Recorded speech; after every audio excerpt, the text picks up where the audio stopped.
Okay, David, how many current varieties of M&Ms can you name?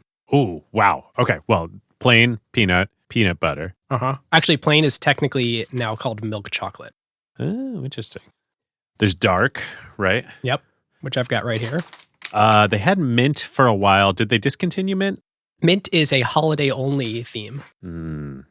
So that's a seasonal one. Oh, what else? I mean, at the end of the day, it's kind of only plain and peanut that matter, right? I think in sales numbers... Are there pretzel ones? There are pretzel ones. There are also almond. Oh, almonds. See, I'm allergic to almonds, so I never think about almonds. There's also some weird ones. Caramel? Yeah. I don't want that at all, but they make it. Crunchy cookie, which replaced Crispy of our youth. Do you remember the blue packaging Crispy M&Ms? Oh, yeah, I remember the Crispies. Yeah. And then there's some specialty ones, dark chocolate peanut, which I really want, fudge brownie, campfire s'mores, and caramel cold brew. Ooh, I don't know about any of these. And then there's these really wild limited edition ones, in addition to holiday mint, birthday cake, chili nut, and pumpkin spice latte. Oh, that sounds disgusting. I know. But yes, I think you are right. The milk chocolate and the peanut are the sales drivers. Yep. All right, should we do it? Let's do it. Who got the truth? Is it you? Is it you? Is it you? Who got the truth now? Is it you? Is it you? Is it you? Sit me down, say it straight. Another story on the way. Who got the truth? Welcome to the fall 2024 season finale of Acquired, the podcast about great companies and the stories and playbooks behind them. I'm Ben Gilbert. I'm David Rosenthal. And we are your hosts. Listeners, we were thinking, what episode would be fun to do before the holidays? We picked M&Ms, thinking this will be just some nice lighthearted fare about the candies and the characters on commercials that remind us all of our childhood. But as we dug into Mars Incorporated, the parent company, we realized that the story is totally thrilling. It's got World War I, World War II, new technologies and inventions, and serious family drama. And their corporate strategy over the years is just as clever as companies like LVMH, Walmart, and Costco. I mean, you don't get to be the second wealthiest family in America without it. Yeah, seriously. Maybe it's because we just did it, but I feel like there are a lot of echoes of IKEA in this one too. Absolutely. And the Mars family is way more quiet and reclusive than the Comprod family too. They're way more quiet and reclusive than anybody. Yeah. Mars also owns way more than you think. You may know that they own the world's most popular candy, Snickers, in addition to M&Ms. Or perhaps you know they're in the pet food business. But they also own everything from Ben's Original Rice to now Kind bars, and they have one massive deal in the works that we will talk about later on this episode. David, here's one crazy stat to illustrate their sheer size. Do you know Mars now does more revenue than the Coca-Cola company? I know. Wild. Mars crossed $50 billion in sales last year, and they're still completely privately owned by the Mars family, making it one of the top 5 largest private companies in America. This really is an incredible American and global story.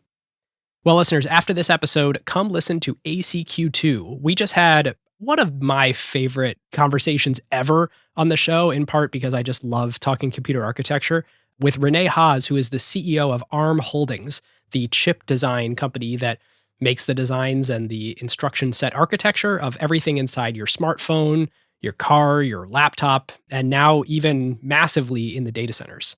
Gosh, between Synopsys and now ARM, we're going to have to rename ACQ2 into like Acquired Semiconductors. Totally. It was a great computer science lesson and history lesson sort of all rolled into one. So go subscribe to the ACQ2 feed in the podcast player of your choice to check it out. So with that, this show is not investment advice. David and I may have investments in the companies we discuss, although not Mars, obviously. And this show is for informational and entertainment purposes only. David, where do we start our story? Oh, well, we start in September 1883. There's some debate about whether it's in Pennsylvania or Minnesota, but, there's a lot of legend, shall we say, about the Mars family, which we will get into as we go here. But before really we start, I have to say a thank you to Joelle Glenn Brenner, who wrote the amazing book, Emperors of Chocolate. Mars, as we'll talk about, is an incredibly private company and private family. She's the only journalist that ever got real access to the company, like ever. And it was in 1991, almost a century after founding, that she actually got access for a Washington Post article, and then that turned into the book. Is that right? Yep, she was a young reporter at the Post and called the company like every day for a year and finally got access. And that became a piece in the Washington Post magazine, and then she turned it into the book Emperors of Chocolate. Yep. Okay, so back to 1883, and let's just call it Minnesota. One Frank Clarence Mars is born. Now, Frank's father is a flour grist mill operator, and his mother, Elva, is a housewife. Both of those trades are going to become very important here. So Frank, sadly, when he's very young, and in what I think was also very sadly commonplace at the time, he contracts polio. And he has a mild case, luckily. He survives, but it does affect his legs, and he has to wear orthopedic braces all growing up, which means that Frank can't play outside, he can't play sports, he has to stay home after school with his mother in the home. And so what does he do after school with his mother? Well, his dad would bring home extra bags of flour, and somebody had to put that to use. So Elva and Frank do lots and lots of baking. They're baking bread, they're baking pies, they're baking cakes, and most enjoyably for Frank, they are baking candy. And what was candy at this point in time? Well, I'm glad you asked. It's not chocolate. Chocolate is basically not a thing in America yet. Candy, though, was big. And specifically, we're talking about penny candy, gumdrops, licorice, all sorts of sugar-based sweets. And they were typically unbranded, like there were no big national or really even like local brands of candy at this point in time. And they're sold wholesale by small regional bakers to local retailers and drugstores who stock them for kids. Like the main market here is selling sweets to kids. And that's what Frank is doing. You can think about the candy industry at this point in time sort of like the baked goods industry today. You've got some local baker that's making them, distributing to a bunch of coffee shops, and like you don't really know, except in really bougie ones, who the baker of that particular scone is. It's just, oh, I go to that coffee shop and they have scones there. Exactly. So this is what Frank and his mom are making in their kitchen. Now, fast forward to high school, and Frank has kind of become the local candy chef extraordinaire. He's mastered all of his mom's recipes. He's experimented with some of his own. People are liking them. And so after high school, he does the natural thing. He becomes one of these candy entrepreneurs. When he's 19 years old in 1902, he establishes his own candy company there in Minneapolis and goes into business selling his creations and other people's creations wholesale to these local retailers, merchants, drugstores, etc., for kids to buy. In that same year, in 1902, he would also briefly marry a woman named Ethel Kissack. Now, remember this Ethel. She will come up much, much, much later at the end of the story. But for the moment, the two of them have a son named Forrest Mars. Our real protagonist, this story. Yes. But put a pin in Forrest. We will come back to him in a few minutes. So his dad, Frank, starts this candy business. You're like, yep, this is it. This is the company, Mars, Snickers, M&M's, Milky Way. It's all to come here. Out of this one company named Mars. Yes. Not true. Well, not yet. So we mentioned a minute ago that chocolate was not a thing yet in America. Now, at this point in time in 1902, that is not technically true. Milton Hershey has started selling his Hershey's chocolate bars in Pennsylvania, which he started in 1900. The notorious 5-cent just chocolate. I don't even think they had made Hershey's with almonds yet. It was just the single 5-cent slab of chocolate bar called the Hershey bar. Yep. There weren't even any kisses yet. Nothing. It was just the very beginnings. Hershey had not yet figured out how to scale production. So it was regional and it wasn't popular around the country, and certainly not in Minneapolis. Hershey had just figured out by the skin of his pants production and the recipe at all. He almost built an entire factory to produce milk chocolate without knowing how to produce milk chocolate. That was like a lucky diving save at the last minute, right before they needed to turn everything on. Totally. So what Frank's selling, this penny candy stuff, It's fine. And like I said, the target market is kids, which is a good market, but kids turn into adults and then they stop eating penny candy. And so the market is not that big. There's also another problem with the penny candy business, a bigger one, which is in those days, it was all pretty highly perishable. And there's not air conditioning yet. Exactly. And so most candy producers end up having really, really horrible inventory problems, and a lot of them end up going out of business, which after a couple of years is exactly what happens to Frank. So in 1910, Frank's now bankrupt. His wife Ethel divorces him and takes their 6-year-old son, Forrest, and sends Forrest off to live with her parents in a remote mining town in Saskatchewan, Canada. And Ethel stays in Minneapolis and takes a job as a department store clerk and just hits reset on her life. It's wild. Do you know why? Well, I think because nobody had any money to support him, right? And in particular, Frank actually owed her $20 a month for child support for Forrest when he was 6 years old, but was failing to make payments. And so she just couldn't support him and needed to send him to the grandparents. I mean, you got to remember, we're in the early 1900s here. This kind of stuff happened all the time. Yep. So Frank, undeterred by bankruptcy, divorce, being a deadbeat parent, not paying child support, he marries another woman, also named Ethel. Unbelievable. Specifically, they move to Seattle. Ayo. Where Frank does what else? He sets up another candy business and starts hawking his candy again. This Seattle candy venture goes about as well as the Minneapolis one. Within 1 year, Frank is bankrupt again. The creditors are coming after him. So he skips town again, this time just down the road to Tacoma. So this is 2 failed candy companies under his belt. Yep. We're now on number 3. He sets up another candy business in Tacoma in 1914. Out of his house. Yes. He's running the business out of his kitchen. That's right. And that business also fails after a couple years. So 3 down, 3 strikes. We're now in 1920, and Frank and Ethel number 2 return once again to Minneapolis, figuring that 10 years have gone by. They can now show their face around town again. So Frank sets up, yet again, another candy company. Candy company number 4 now in total, if you're keeping track at home. And against all odds, this candy company would go on to become the globally famous $50 billion annual revenue private family business, Mars Incorporated. Sort of. It's not totally Frank that is the reason for its success. Yes. Okay.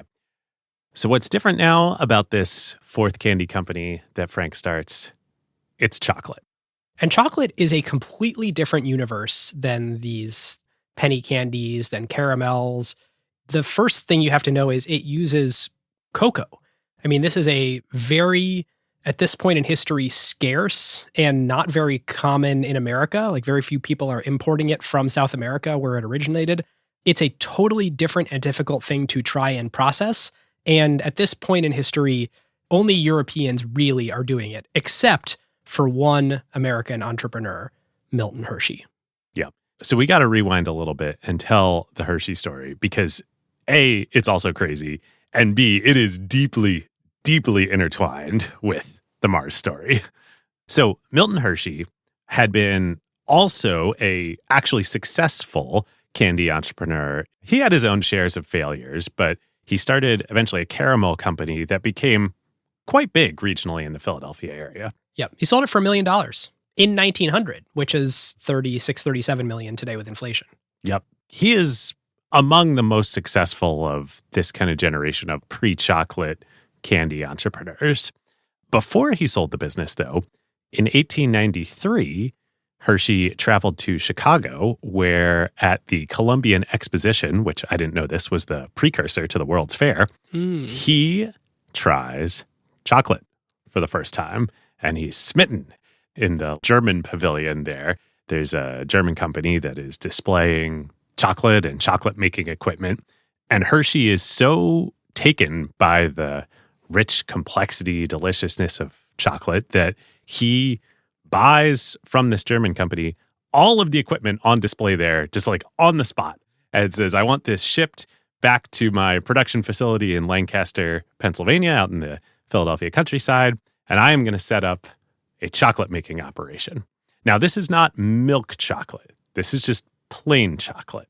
And it's worth noting, too, this concept of solid chocolate is a pretty new thing, like a chocolate bar. Up until, 15, 20 years before this, basically all chocolate was drinking chocolate. And so this notion of a machine that makes chocolate as bars at the Columbia Exposition is quite novel. Yeah, I mean, chocolate is a very rich, very complex food, very difficult to make. And the history goes all the way back to Montezuma and the Aztecs. And even before the Aztecs, about 5,300 years ago, around Ecuador. Wow, I didn't even know that. So we're talking about a 5,000-year-old tradition here. Yes. But like you said, until, call it the late 1800s, this is a drinking activity. Yes. And it's so different than the chocolate we think of today. There's no milk chocolate. It's not sort of that nice breakable chocolate with a shine. It's a very different and only barely enjoyable flavor. It's better than everything else, but it's not a bar of chocolate like you know today. Yeah. So you said milk chocolate, and I said Hershey at this point is not making milk chocolate when he first introduces it to his caramel company. As he gets deeper and deeper into the chocolate world, he travels to Europe and learns about milk chocolate, which had just been invented not too long before in Switzerland by the Swiss company Nestle. Sort of Nestle. We're going to talk about how to make chocolate. And then we're going to use that as a basis of understanding for how to make milk chocolate and how the discovery of milk chocolate came about. So, first of all, how do you make chocolate? And we have a huge thank you to Todd Masonis at Dandelion Chocolate, which is an excellent, excellent bean to bar chocolate company in San Francisco, for walking us through this entire thing, not only giving us all the notes of how to describe it on air, but also taking us through their factory in San Francisco, which is unbelievably cool if anyone has a chance to do it. So, where does chocolate come from? There's a cocoa fruit that grows on a tree, originally in South America, now very commonly in Africa, where they've been transplanted. It's kind of a football-looking thing. You pick it, you cut open the pod, and inside there are the seeds of the fruit. David, you and I sort of ate some of it or sucked on some of it. It's sweet, but it's not chocolate. It has no reflection of a chocolate flavor. That all comes from the seeds or the beans. Yep. Yeah, the fruit itself is actually quite delicious, but it's like a pulpy, sort of milky type thing. Yes. So that fruit is actually the thing that people ate for thousands of years, but the seed ends up being the thing that becomes chocolate. You first ferment those beans in wooden boxes. The yeast eats the sugar. That creates alcohol. Then the acid eats the alcohol. There's fermentation that kills the beans. So after this fermentation, you then dry it. All this kind of happens at the site of production or of growth, typically in South America or in Africa. So then after the fermentation, you dry it out. So this could happen sort of in drying beds or in mechanical smoke dryers or on banana leaves. All the different ways that you dry it can affect the flavor. How aggressively you dry it contributes to how much acid is in the beans. So there's a lot of fluctuation here in the flavor just based on the way that you are harvesting the bean itself. The beans then go into sacks. They go on boats. They go at this point in history basically to Europe because that was the only place that was making chocolate. They then get sorted, sterilized, debacterialized. I suspect not a lot of this was happening in the old days, but it is what happens now. They get roasted. You remove the shell, which is a process called winnowing. So now you have nibs. So just like the core, like meat of the bean after it's been roasted. Yes. You can press those nibs into create two separate things, cocoa powder and cocoa butter. Both of those come from the nib, but there are many reasons why different chocolatiers will first separate them out and recombine them in different ratios later. You grind the nibs down to the right particle size. It then goes through something called conching. Conching is awesome. It's basically like these big cylinders, right, that like spin around and smooth out all these particles. Yeah, and there's a great story back in 1879 that Rudolf Lindt, which is another name you may recognize, the Swiss chocolatier, discovered it by accidentally leaving his cocoa in a roller grinder over the weekend instead of shutting the machine off. So it accidentally pressed the beans for 3 full days, which created this silky, smooth, flowing texture. And then you could do cool stuff like add more cocoa butter in to get that Swiss chocolate texture that we all know of today. If you've had it and you're like, how is this so unbelievably creamy? You separate the nibs into cocoa powder, cocoa butter, and then you add a bunch more cocoa butter back in, and it's that delicious Swiss chocolate. So 1879 is when conching is sort of first discovered. Now there's, David, to your point, specific conching machines that will do this as a part of the chocolate production process. Still not done yet. You now have this great conched, liquidious, wonderful chocolate sitting there. If you just let it dry, it's actually not shelf stable. It will bloom. For any of you who ever left a chocolate bar in a hot car and it sort of melted and then re-solidified, it gets that sort of white, gross stuff on top, and it doesn't have that shine to it. It doesn't snap nicely the way that you're used to a chocolate bar snapping. There's actually some pretty complicated chemistry that happens where you are taking this conched chocolate and you are tempering it. And what tempering it does is you are aligning the crystals in the cocoa butter to make it so that it forms into that shiny, breakable chocolate that you know of today. And this is an incredible process, right? You take this liquid chocolate after conching, you heat it up to kind of super liquefy it, and then you cool it down to just the right amount of temperature where the right sort of seed crystals form. That's exactly right. Right. And then you heat it back up again and then you let it cool. And if you don't do that second step, all the bloom will happen. But you want to get just the right seed crystals to set the right crystalline structure for how it'll come together. That's exactly right. When you're superheating it, you're eliminating all crystals. So then you can kind of start from scratch with this seed crystal. And then you're trying to let the rest of the chocolate form around that seed crystal so they're all aligned in that nice shiny break. Believe me, I appreciated chocolate before doing this episode. But now, knowing how it's made, right? And we haven't even gotten to milk chocolate yet, which is even more complex. This is more complex than wine. This is more complex than coffee. Ooh, shots fired on wine and coffee. You're going to hear something. Well, at least in terms of stages of production, right? Let's take coffee. Coffee looks pretty similar until, you get the beans there roasted, but then you grind the beans and you just put the beans in liquid. You're not getting any of these steps here. Chocolate is remarkably hard to make. I think that is a huge takeaway. The fact that I'm looking down here at all these bags of M&Ms and the Snickers bar, we sort of just assume, this is an industrial thing that just sort of comes off the line. It's an agricultural product that then has to go through a variety of different processes developed on different continents many decades apart in order to create something very uniform and predictable and desirable out of that pure agricultural product. Yep. Okay, so that's all the way from the fruit through the fermentation, through the processing of the beans, through the conching, through the tempering. And in those last steps of the process, in the conching and the tempering, you're also adding sugar in, right? So unless you want to make 100% dark chocolate, which is very complex, but very bitter. No one's going to eat that. Most people max out at 85% chocolate and the rest, the 15% is sugar, or you're getting a 70% bar and the 30% is sugar. Or if you're getting a milk chocolate bar, it's more in that 30 to 50% cocoa and the rest is sugar and milk. But in reality, most of the time you're eating chocolate these days, unless it's a bean to bar producer like a Dandelion or something, you're ending up with all sorts of stuff added in that process. More cocoa butter, sugar, soy lecithin. Oftentimes you'll get vanilla that's added in part of this process to kind of create a chocolate taste you know of. Yep. Okay, so we're still in the dark chocolate world here. Let's talk about Nestle and milk chocolate. Which is sort of a funny misnomer, right? Dark chocolate. It's just chocolate. It's chocolate that doesn't have milk, so we needed to retronym it something. We needed to come up with a name, and we're like, it's dark chocolate. Okay, it's chocolate that's chocolate and sugar, but doesn't have milk. Okay, anyway, dark chocolate. So what is milk chocolate then? Well, now we need to flash back 35 years before Milton Hershey sells his first caramel company. This is before he started the Hershey Chocolate Company, 1866.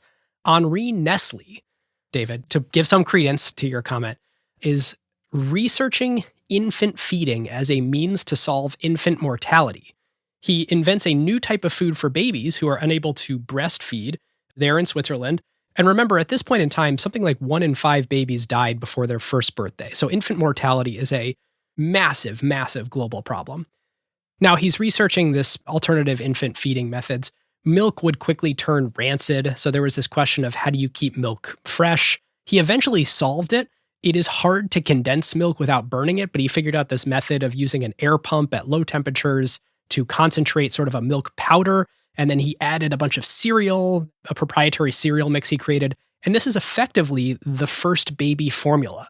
So in 1867, he demonstrated that a baby could drink this formula that he made, rehydrated, and it was effectively a miracle to keep babies alive. Totally. This is like one of many mind-blowing things in the research that I learned. Nestle was a baby formula company. That's how it started. Totally. It's great. It's in the same way that Hermes, the Birkin bag, was a bag for baby bottles. Yeah, right. Who knew that baby formula literally leads to the modern chocolate industry? Yep. So, incredibly, one of his neighbors who desperately needed this formula because his baby was rejecting breast milk happened to be a chocolatier, a guy by the name of Daniel Peter. So he had this idea for milk chocolate in 1867 by combining the dehydrated baby formula with cocoa and sugar to create a creamy drink. We're still in the drink era. And people at that time were already pouring milk in with their drinking chocolate, but he sort of said, well, can I create this as a pre-made product? Yep. And again, to the issues with creating baby formula, and then now here are the issues with creating milk chocolate. Milk is not a stable product. Milk goes bad fast. So how are you going to put this in a product? Milk chocolate is something that sits on a shelf for 6 months and you can eat it and it's not spoiled. It's kind of unique in that way. Totally.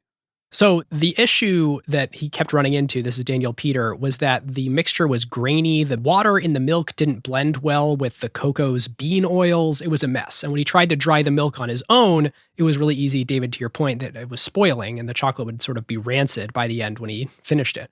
Eventually, Daniel Peter walked away from Henri Nestle's powdered milk entirely, and instead he tried condensed milk, which is more like a concentrated syrup, not actually dried powder. And when he tried this, plus then a final step of spreading the milk chocolate mixture on these big trays to slowly dry them and slowly add a little bit more heat to turn it into these milk chocolate flakes, that is the thing that worked. That he finally was able to create this marketable milk chocolate flaky stuff that would turn into a drink. And then later, especially over at Cadbury and, other European chocolate companies, would turn into milk chocolate bars that Milton Hershey would try to emulate.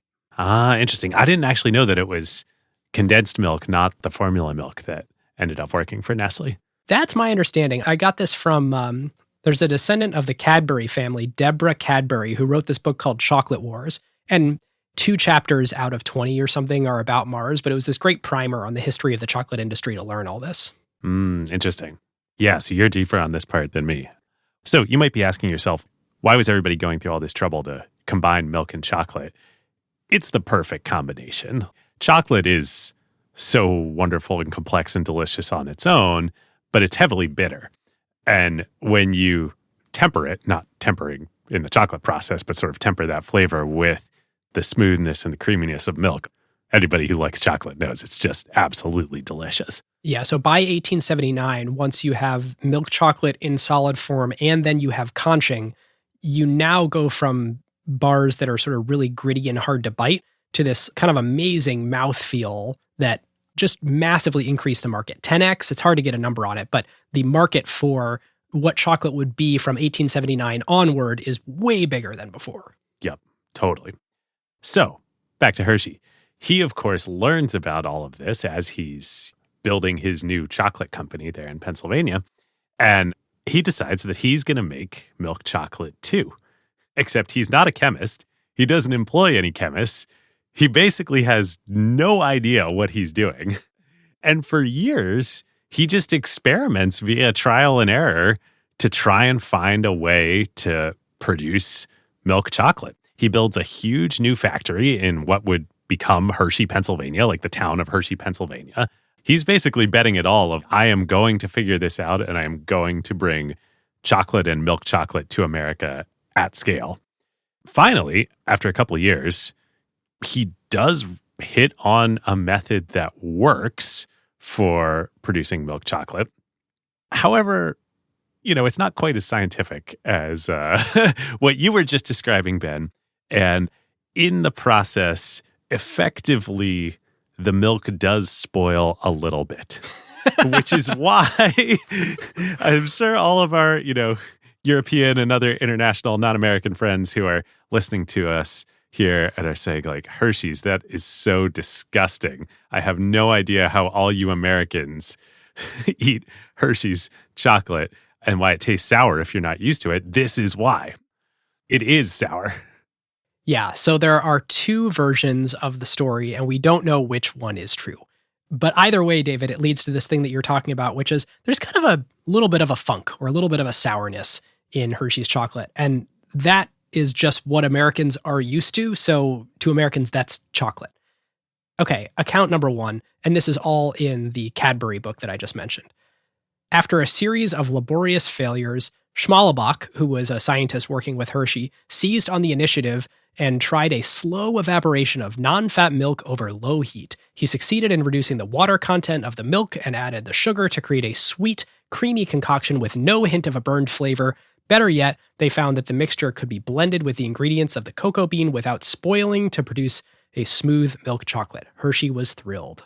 Slightly sour, but distinctly original. The perfect American chocolate bar. Now, there's a second view, which is that Hershey happened to acquire a large batch of milk powder from Europe, which had slightly soured by the time it crossed the Atlantic. Reluctant to waste such a large amount, he used it to make chocolate and found that it sold well. Company officials have always denied that soured milk powder played any part in the company's formula. Amazing, amazing. Thank you, Deborah Cadbury, for all that. If written by a member of the Cadbury family, you can imagine why that story is preferred. Regardless, here's the amazing thing, though, that this illustrates. When it comes to candy, and specifically when it comes to chocolate, the most important thing in the business is being first to market and setting the taste of a specific regional area. Because, again, Europeans think that Hershey's chocolate is disgusting, and Americans are like, this is chocolate. When you're a kid and you eat this stuff for the first time, your taste gets associated with, oh, this is what this is. There's also a nostalgia element to this too. Because the tastes are so strong, so powerful, so complex, you bite into a Hershey's bar and, like, subconsciously or not, your brain is going right back to childhood when you first ate that. Yep. And actually today, 75% of candy is eaten by adults, and in fact, it accounts for 90% of total purchases, a complete departure from the pre-chocolate world you were talking about with the penny candies at the checkout counter. Yep, totally. So Hershey, he was crazy in believing in the potential for all this, but because he invested so much money, he set up the only scale chocolate production facility, period, in America. He was able to set this taste for the country, which basically locked him in as what chocolate was in America. Fascinating. And he's smart about this, too, from a business perspective. Like, Ben, you mentioned the nickel Hershey bar. He intentionally sets the price at a nickel. He totally could have charged a lot more. This is like this great, delicious, luxurious item. He wants it to be ubiquitous. So he prices the bars at a nickel and he pushes distribution everywhere. 5 and dime stores, grocery stores, gas stations, newsstands, Standard Oil stations. He's pushing everywhere. I mean, he basically invents the modern candy industry by doing this. Yes. And Hershey's kind of uniquely positioned to do it. Imagine you're walking around today with $40 million from the sale of your previous company. You realize there's something going on in Europe. You know it's going to work in America. You can't get your hands on the formula, but you're going to try and reverse engineer it. Your competitors can't self-fund to the degree that you can. And so he decides, I'm rich, I'm going to go big immediately. And so he builds out this huge factory to start production before he's even finalized the formula.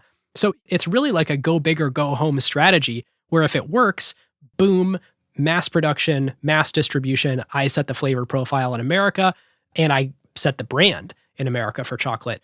And if it fails pretty catastrophically. Yep. So, putting the final pieces on this initial Hershey success story, right after Milton Hershey figures out milk chocolate and starts this production and is expanding distribution nationwide, World War I happens.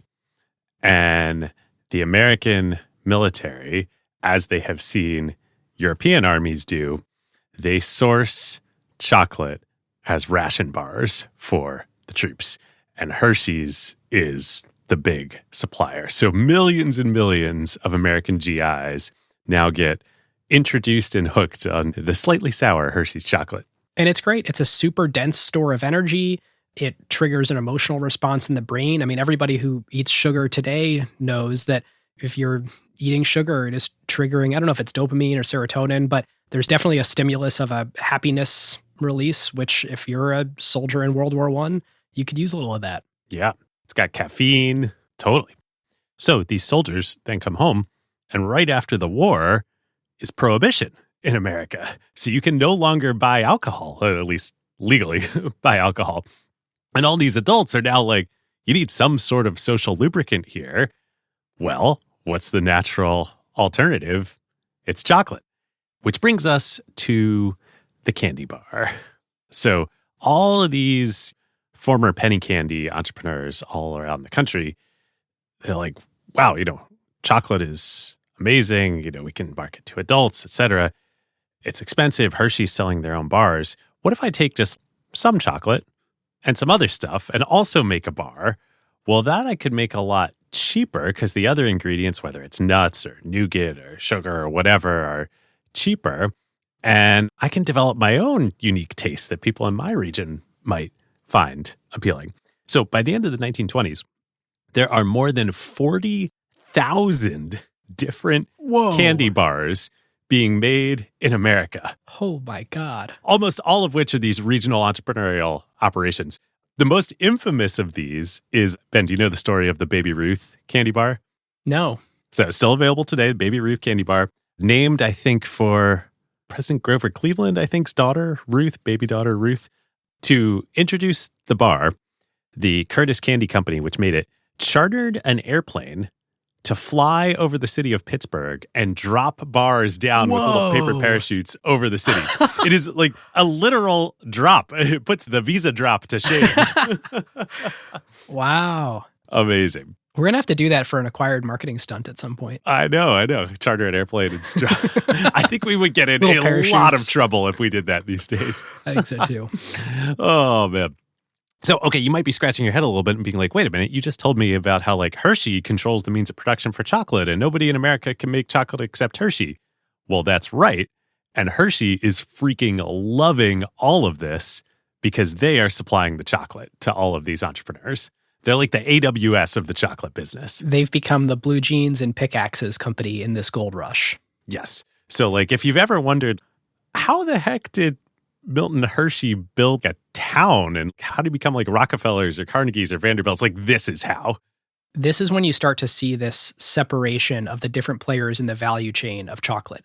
It used to just be, well, I buy beans and then I make consumer branded chocolate bars. And this is the first time there's a sort of intermediation step where you say, well, Hershey makes the chocolate and then other people buy the chocolate from Hershey for their consumer products. And yeah, Hershey also makes a chocolate bar. But in America, this is really the creation of the wholesale business of chocolate. Yep. And there's one game in town, at least when it comes to milk chocolate, which is most of the market, and that's Hershey. And the US military loves it too, because you can put all these high energy density ingredients inside of the candy bar and then use the chocolate effectively to seal it in and keep it fresh. And so you put a wrapper around it, you send it off with the troops, and you've got eggs in the nougat, which has protein. You've got nuts, which is protein and fat. I mean, all of this, you're delivering these kind of complete meals, complete in quotes, but it's carbohydrates with sugar and other carbohydrates. It's fat, it's protein. It's not a ton of protein, but they're energy bars. And it's all because the chocolate seals up the ingredients inside. Totally.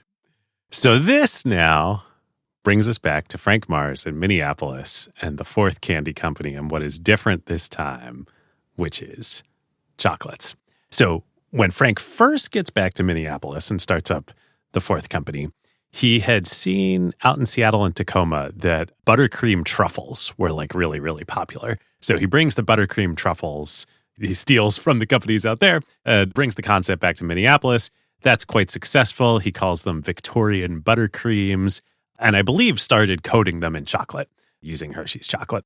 Which makes sense given everything that's going on. That becomes pretty successful. He adds another line called Patricia's Chocolates, named after his new daughter, Patricia, that he has had with wife Ethel number 2.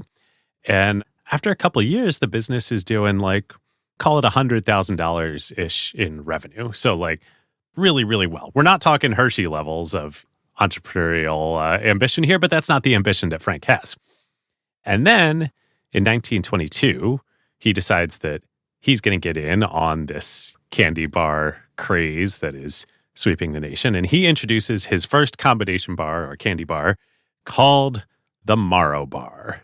Yes. And do you know the other name for these types of candy bars that are sort of chocolate wrapped something else? Combination bars, right? The term I read was count lines. Oh, no. I didn't come across that. So this is from the Cadbury book. Interestingly, all chocolate before was measured by weight.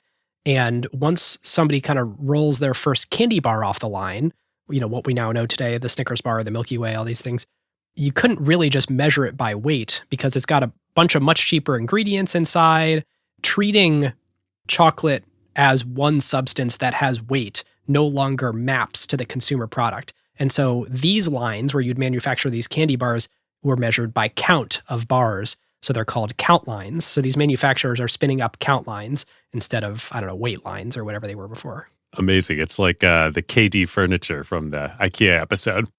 So here we are, the first candy bar, count line bar from the Mars Company, 1922. Comes out, and I don't want to say it's a flop, but it's not a success. No one's eating Marrow bars today. Correct indeed. But then the next year, in the summer of 1923, a fateful reunion occurs in Frank's life, which is that his estranged son, Forrest Mars, reappears in highly dramatic fashion. And the two of them team up, father and son, to introduce a new candy bar, one that will take the nation by storm, that would end up being called the Milky Way. Or at least that's the legend. All right, listeners. Now is a great time to talk about a new partner of ours here on Acquired, Legora, the agentic operating system that is redefining how the world's best legal teams work. Yep, it's sort of obvious that AI is going to completely change the legal industry. I bet most of you listening have dropped a contract into some sort of AI chatbot out there. Legora took that insight and asked the question, what if you really built something with that power from the ground up for the legal industry? So the founders did exactly what great founders do, operate with obsessive customer focus. They embedded inside a massive law firm for months. They sat with the lawyers just watching how the work really gets done. And that's how you get features that customers love, like tabular review, where you drop in a folder of hundreds of contracts and it pulls every key term into a grid a lawyer can actually work with. Legora's bet here is interesting. Since it lets each lawyer handle more complexity, any given person can increase the quality of their work and do higher value work. And this means that the pie can grow even as each individual task takes less time. And they recently launched Legora Agent, offering greater intelligence and performance. The agent lets lawyers set an objective. Then it can handle the planning and the execution and delivery of the final product. Legal teams get to maintain full control and transparency since they're still involved where judgment is required. And Legora works where you already work. You can use it within Microsoft Word while redlining or drafting. The early Legora numbers essentially speak for themselves. When they have a head-to-head pilot with their top competitor, they win 70% of the time. Legora now has over 100,000 lawyers on the platform from 1,200 legal teams in 50 countries. And crazily, they went from 1 million to 100 million in ARR in about 18 months. Truly insane numbers. And that is the real test. Plenty of things demo well, but the question is whether a busy associate actually reaches for it during crunch time, or whether a partner trusts it before going into a conversation with a major client. If your legal team wants to check it out, whether you're a law firm or you're in-house at a company, you can learn more at legora.com/acquired and just tell them that Ben and David sent you. All right, David, so Forrest emerges into his father's life, and somehow we end up with the Milky Way. How does that happen? Well, let's tell the legend. So, summer 1923, Young Forrest Mars is 19 years old and on summer break from college. More on college in a minute. He's got a summer job as a traveling salesman selling Camel cigarettes. Times sure were different. Times sure were different. I mean, it's debatable how true any of this is, so we'll roll with it.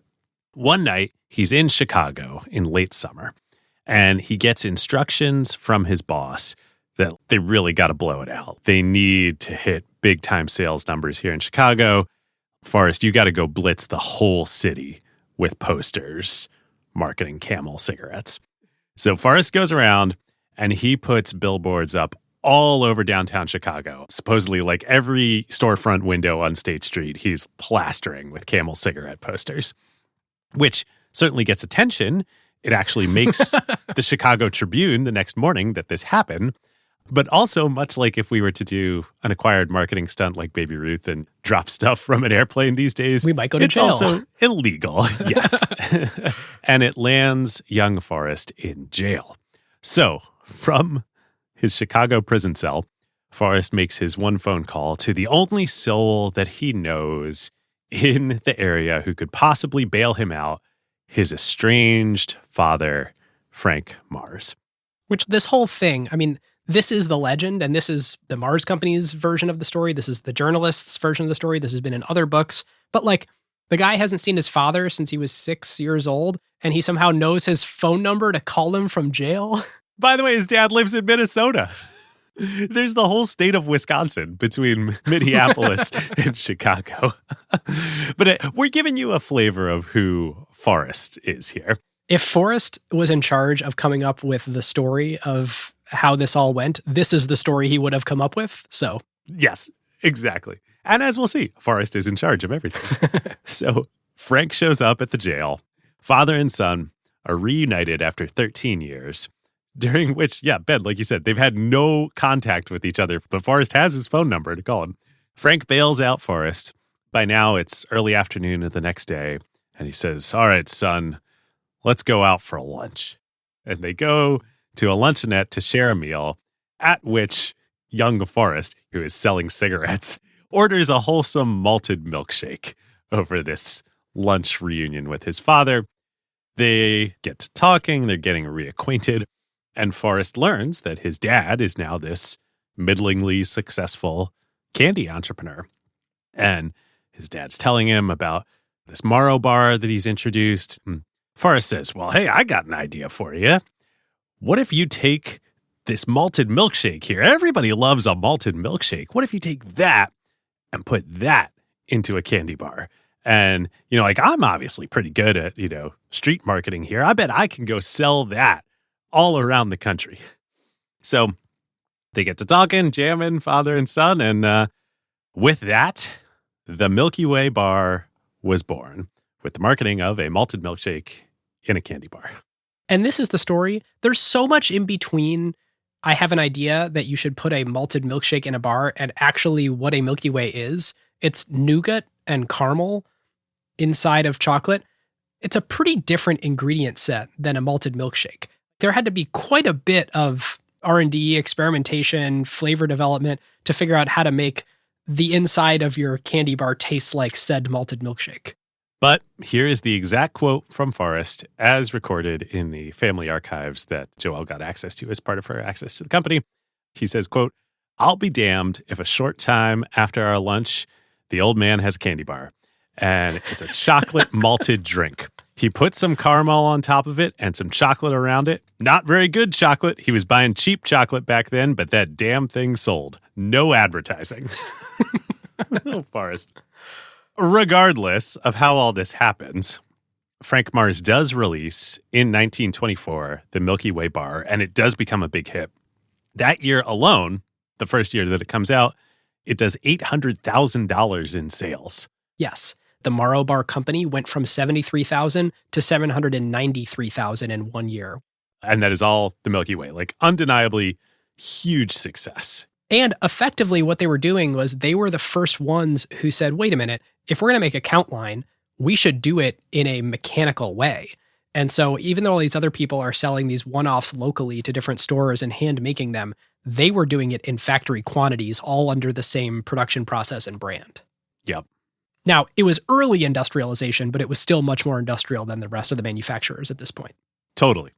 Now, first question you should be asking here is, wait, Forrest is in college now and ends up in jail in Chicago? Like, what the hell happened here? Okay. So when Forrest is 6 years old, as we said, he gets sent off to live in Saskatchewan in Canada in like a hard scrabble rural mining community with his grandparents. Unlike, I imagine, most of the folks around him, Forrest is a total outlier there. He's super smart, super entrepreneurial, super ambitious, and he's a super arrogant show-off. Probably because he's so insecure from his deeply traumatic childhood. Deborah Cadbury has a good line in her book, Noah's flood wouldn't have deterred Forrest Mars. Yes. So when Forrest graduates, unlike everybody else there who goes off to work in the mines, he supposedly wins a scholarship to the University of California in Berkeley. Now, how he wins a scholarship to UC Berkeley, which is, the public University of California, when he's living in Canada and he's from Minneapolis, is suspect, but we'll go with it. He does show up at Berkeley, though, we know that, and he enrolls in the School of Mining there with the idea that he is going to study to become a mining engineer and go back and run a mine instead of just being a laborer in a mine. And this all makes sense. He had an engineer's mind. I mean, he also had a marketing mind, but he ended up building a company that ran at incredible efficiency and thought through it as sort of a systems thinker. Yes, 100%.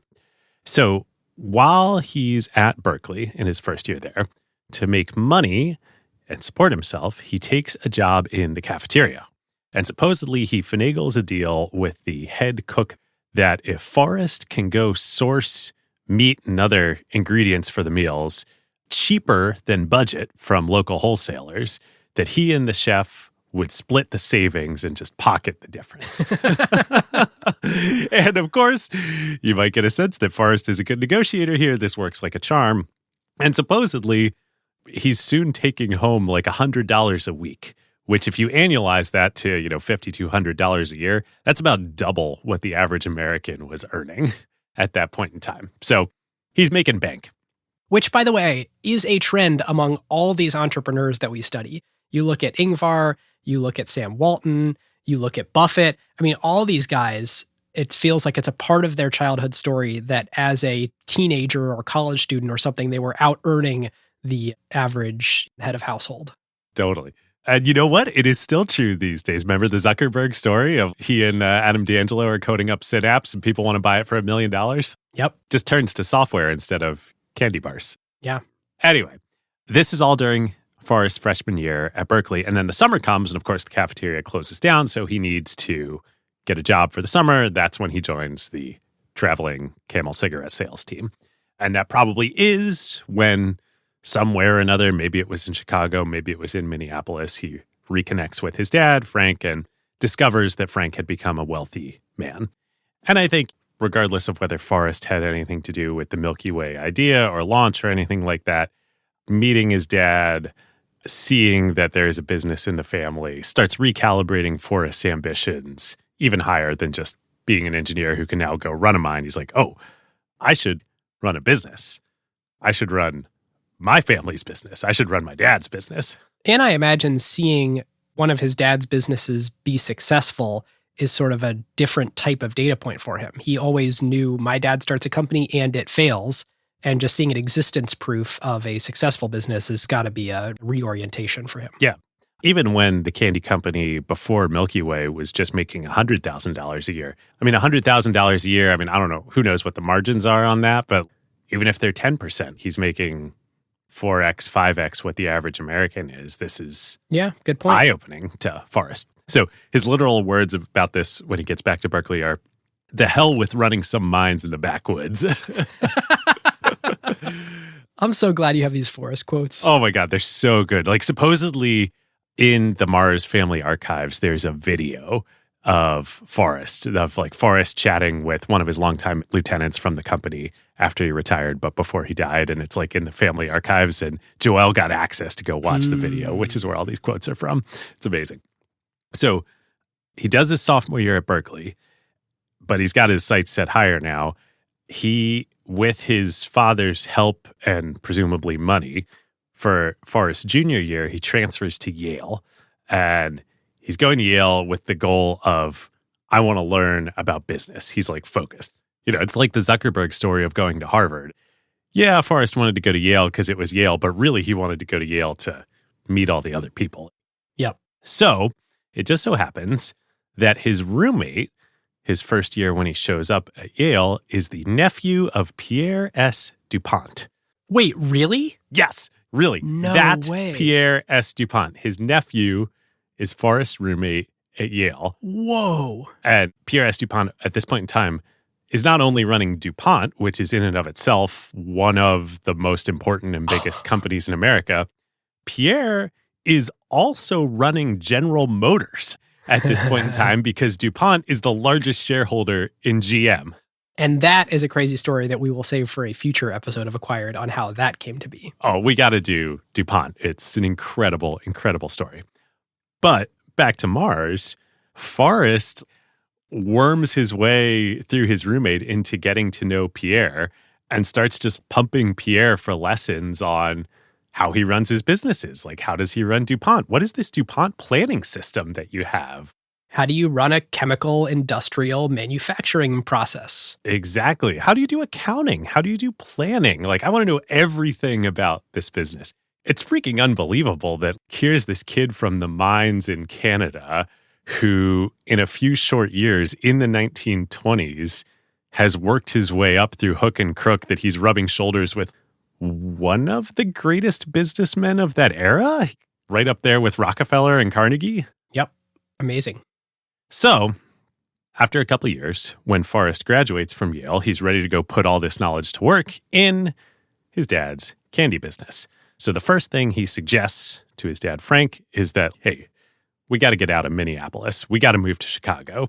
Chicago is the center of the candy industry at this point, but also it's just a way bigger city and it has way better freight distribution to the rest of the country.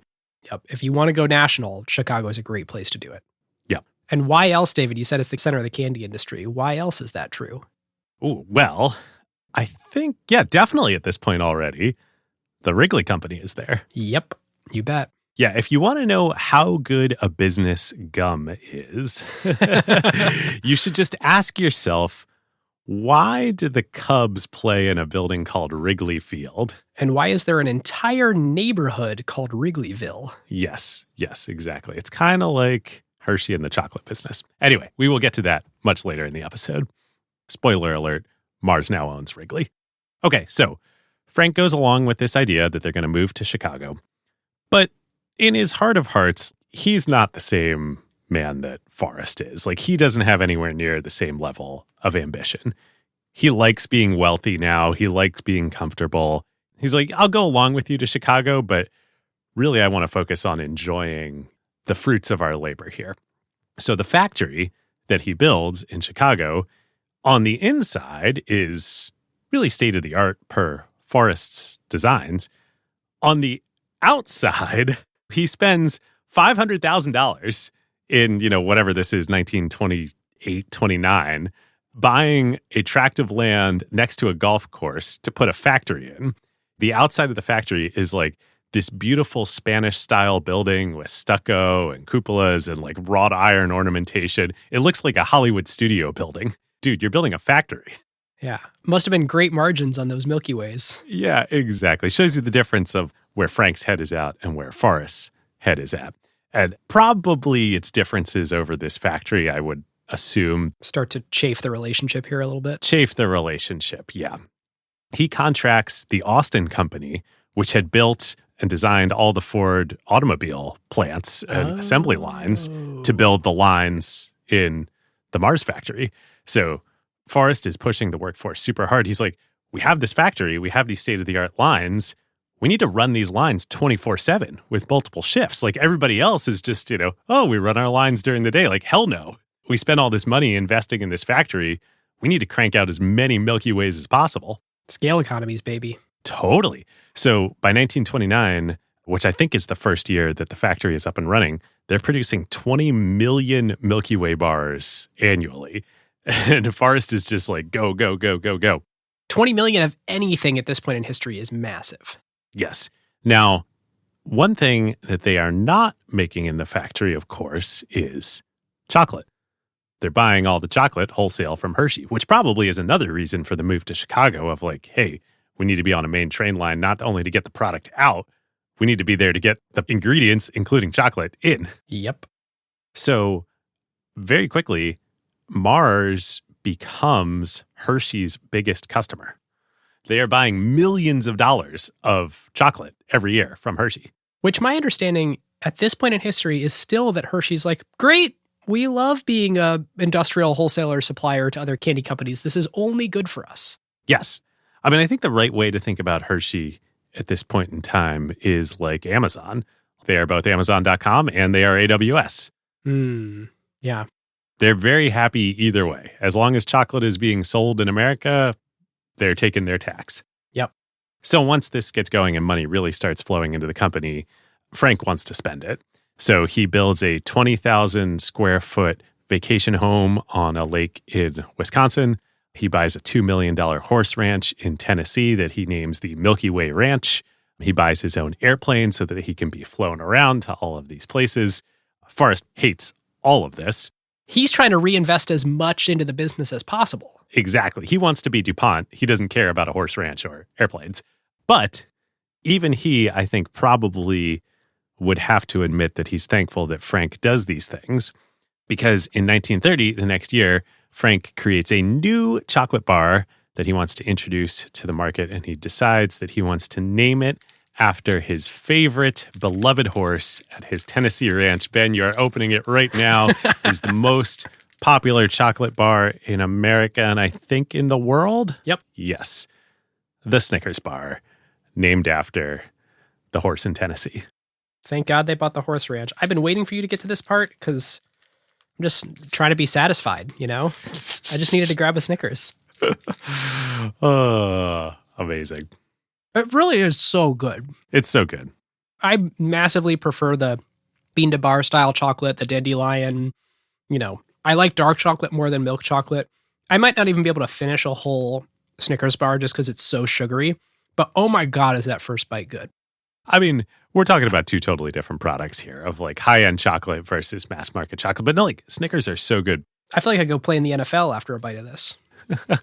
Totally. Well, so there's another potential story of the origins of Snickers that we heard some wind of rumors in the sort of Forrest legend canon here. Supposedly, Forrest was thinking about what would be like, an incredible product to build on the Milky Way's success and market to all of America and the world. Because, by the way, a Snickers is a Milky Way with peanuts. Exactly. And so supposedly he went to the library. He wanted to know, what did the Roman army feed their legionnaires when they were, out marching? And apparently he learned that it was peanuts and eggs and sugar. It's a lot of energy, super dense. So the other story is that was the inspiration for Snickers, was putting what the Roman army fed their legionnaires into a candy bar.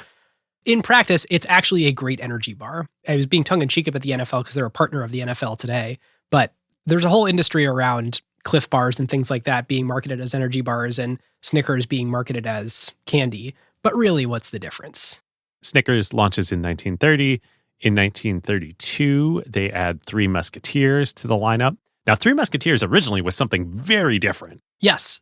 So listeners, you are probably thinking to yourself, a Three Musketeers bar is just that nougat and chocolate. It doesn't have peanuts. It doesn't have caramel. Why would this come after a Snickers? Well, Three Musketeers is actually a misnomer. I see you're eating a Three Musketeers. Way to be in theme. It was actually sold as a package containing 3 separate bars, each with a different flavor, chocolate, vanilla, and strawberry. And due to restrictions during World War II, they had to cut production to just the chocolate version.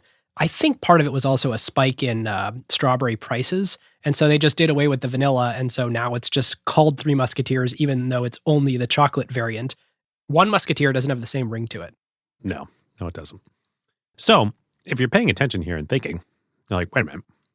They built this factory in 1928, 1929. Sales are skyrocketing. Frank is living large. 1930, they introduced Snickers. 1932, they introduced Three Musketeers. What else is going on in America and in the world in the early 1930s? The Great Depression. Yeah. This tells you everything you need to know about the resiliency of the candy business. Mars revenue goes up to $25 million in 1932. They're just growing hugely. I mean, what did we say? Milky Way did 800,000 in its first year in 1924. Yep. So they go from 800,000 of revenue in 1924 to 25 million in 1932, all amidst the throes of like the worst years of the Great Depression. Yeah. Candy may not be good for you, but when you really need a dopamine hit, it is there for you. And boy, does it condition a addictive or addictive-like activity where you sort of incorporate it into your habitual everyday life. It's a reoccurring purchase. And at this point in time, between Mars and Hershey, both were laser focused on keeping the price low to get as wide a distribution as possible. That's exactly what I was going to say. You know, Forrest, and I think it probably really was Forrest here, was closely studying Hershey and what they did and realized, oh yeah, this is a scale business.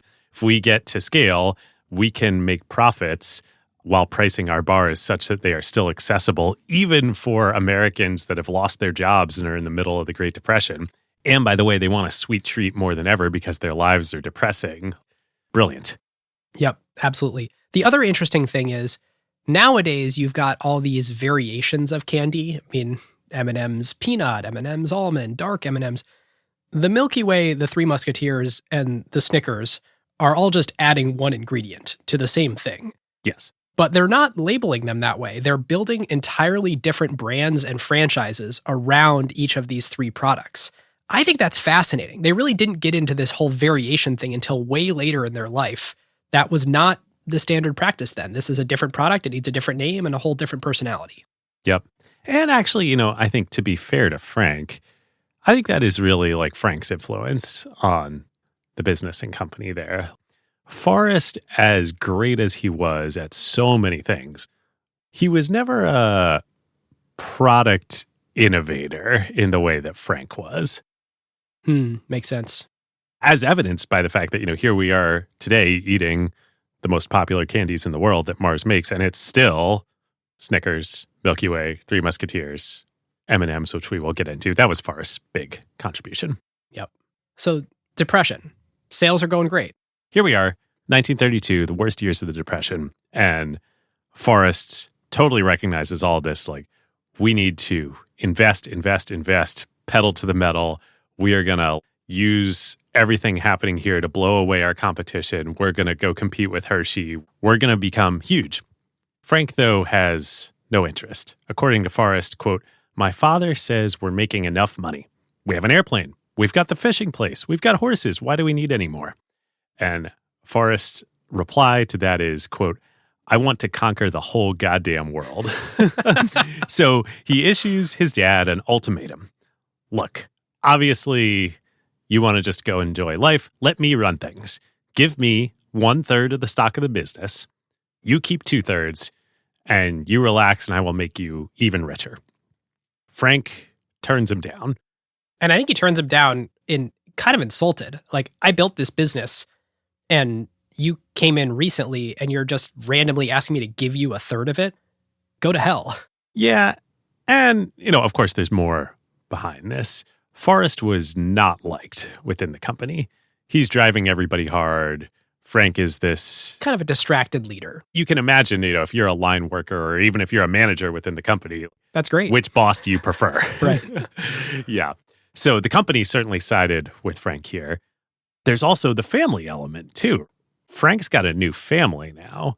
So he's got his wife, the other Ethel. He's got his daughter, Patricia. Frank's like, yeah, hey, I mean, you're my son, too. You've helped me build this business, but I'm not just going to give you 1/3 of the business. Either way, there's quite a bit of animosity around this. And Forrest walks out and in the process tells his dad to, quote, stick his business up his ass. There's no mincing words in any of these direct quotes. It's crazy. Yeah, literally. I mean, this is what he said.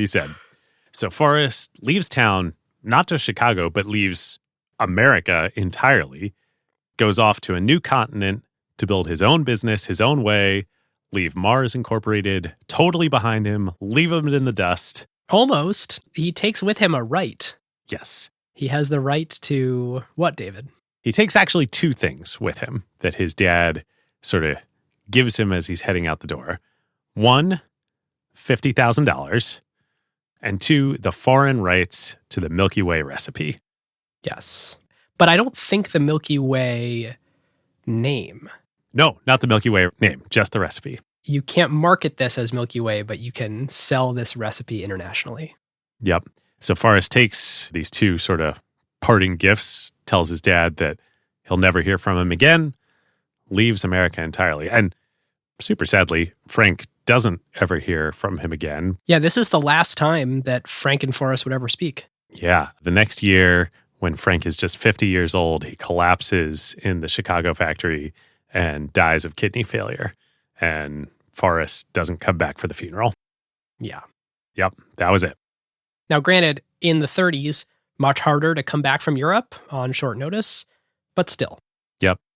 So Forrest is over in Europe, and the set of events of what he does in Europe to build this ridiculous, almost Trojan horse, like the set of skills he acquires, the assets he builds up, is crazy before he comes back to the US. All right, listeners, now is a great time to tell you about a longtime friend of the show, Vanta. AI has scrambled the whole security picture. It used to be that you proved that you were secure once a year, an audit or a static PDF, then everyone would nod and you're done. But in an AI-first world, that doesn't hold up anymore. Yep, your risk surface changes every week now. A vendor turns on an AI feature or someone writes in a new model without telling IT, and your posture is different than it was last week, let alone at your last audit. Vanta's own research found that around 70% of companies have this quote-unquote shadow AI running with no security review at all. Right. And that's where Vanta comes in. They're the leading agentic trust platform, meaning they've built the thing that closes the gap.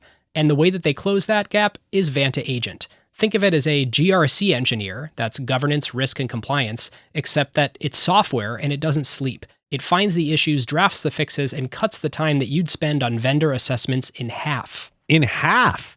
Which is exactly why more than 16,000 companies today run on Vanta. Companies like Ramp, Cursor, and Snowflake all stay audit ready and catch the risks that crop up between audits across every vendor, every AI tool, the whole environment. And that's the real value. Trust has to be continuous now, which is why Vanta automates your security, your compliance, and the work to earn and prove trust. We're huge fans of Vanta over here, and literally hundreds of acquired listeners have become Vanta customers at their companies over the years. So you can get $1,000 off Vanta at vanta.com/acquired. That's VANTA.com/acquired for $1,000 off, and just tell them that Ben and David sent you. All right. Forrest, summer in Europe. A little longer than a summer. Summer or, close to a decade in Europe. So we're here at the end of 1932. Forrest and his young family now, by the way, with his young son, Forrest Jr., land first in Paris. And Forrest tries a couple little things, but eventually he decides that if he's really going to build his own big company and stick it to his dad, he needs to learn the one critical thing that his dad didn't know. He needs to learn how to make chocolate. Yes. No better place than Europe to learn. Here's his quote on it. You can hire lawyers, you can hire accountants, you can hire advertising men or financial types. But if you want to get rich, you got to know how to make a product. And you aren't going to hire anybody to make a product for you to make you rich. They'll only make it for themselves. True that. Forrest is just he's such a freaking G. If it hasn't come across already on this episode, he is Hall of Fame. Complete G. You got to know how to do the scarce thing. Totally. So important. So, in early 1933, Forrest moves his family from Paris to Switzerland to go learn from the chocolate masters.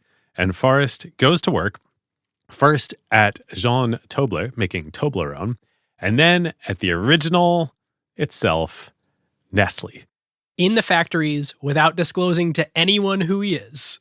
So, yeah, when I say he goes to work there, it's not like he calls them up and is like, I'm Forrest Mars. He doesn't tell anybody who he is. His quote on this later is like, well, they never asked.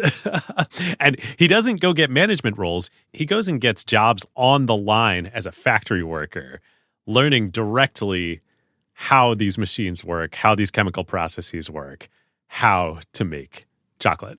Amazing. Who would do this today? It takes a very specific type of person. If you're sitting there thinking, only some European company knows how to do this well, and I'm someone who attended an Ivy League college. My family is wealthy. I'm friends with the DuPonts. Not only that, I basically feel like I've already built a $25 million business. But I'm going to upend myself, my family, and my life and go and be a line worker in a plant in another country. I mean, in this era, in the 30s, where it's difficult to get over there, I imagine he went by boat. I imagine they didn't speak English in the Swiss factory. Yeah. Would you ever do this, listener? If you're looking around at a pretty good life that you have and you're saying, I'm going to go to a different continent, move my family, upend my whole life so I can go and learn this scarce skill that I know is the key to building a world-dominating business. It's a big trade-off. Big trade-off. And totally on brand for Forrest. Because you couldn't learn it in America. That's the other thing. Hershey is super secretive at this point in time. No one knows their formula.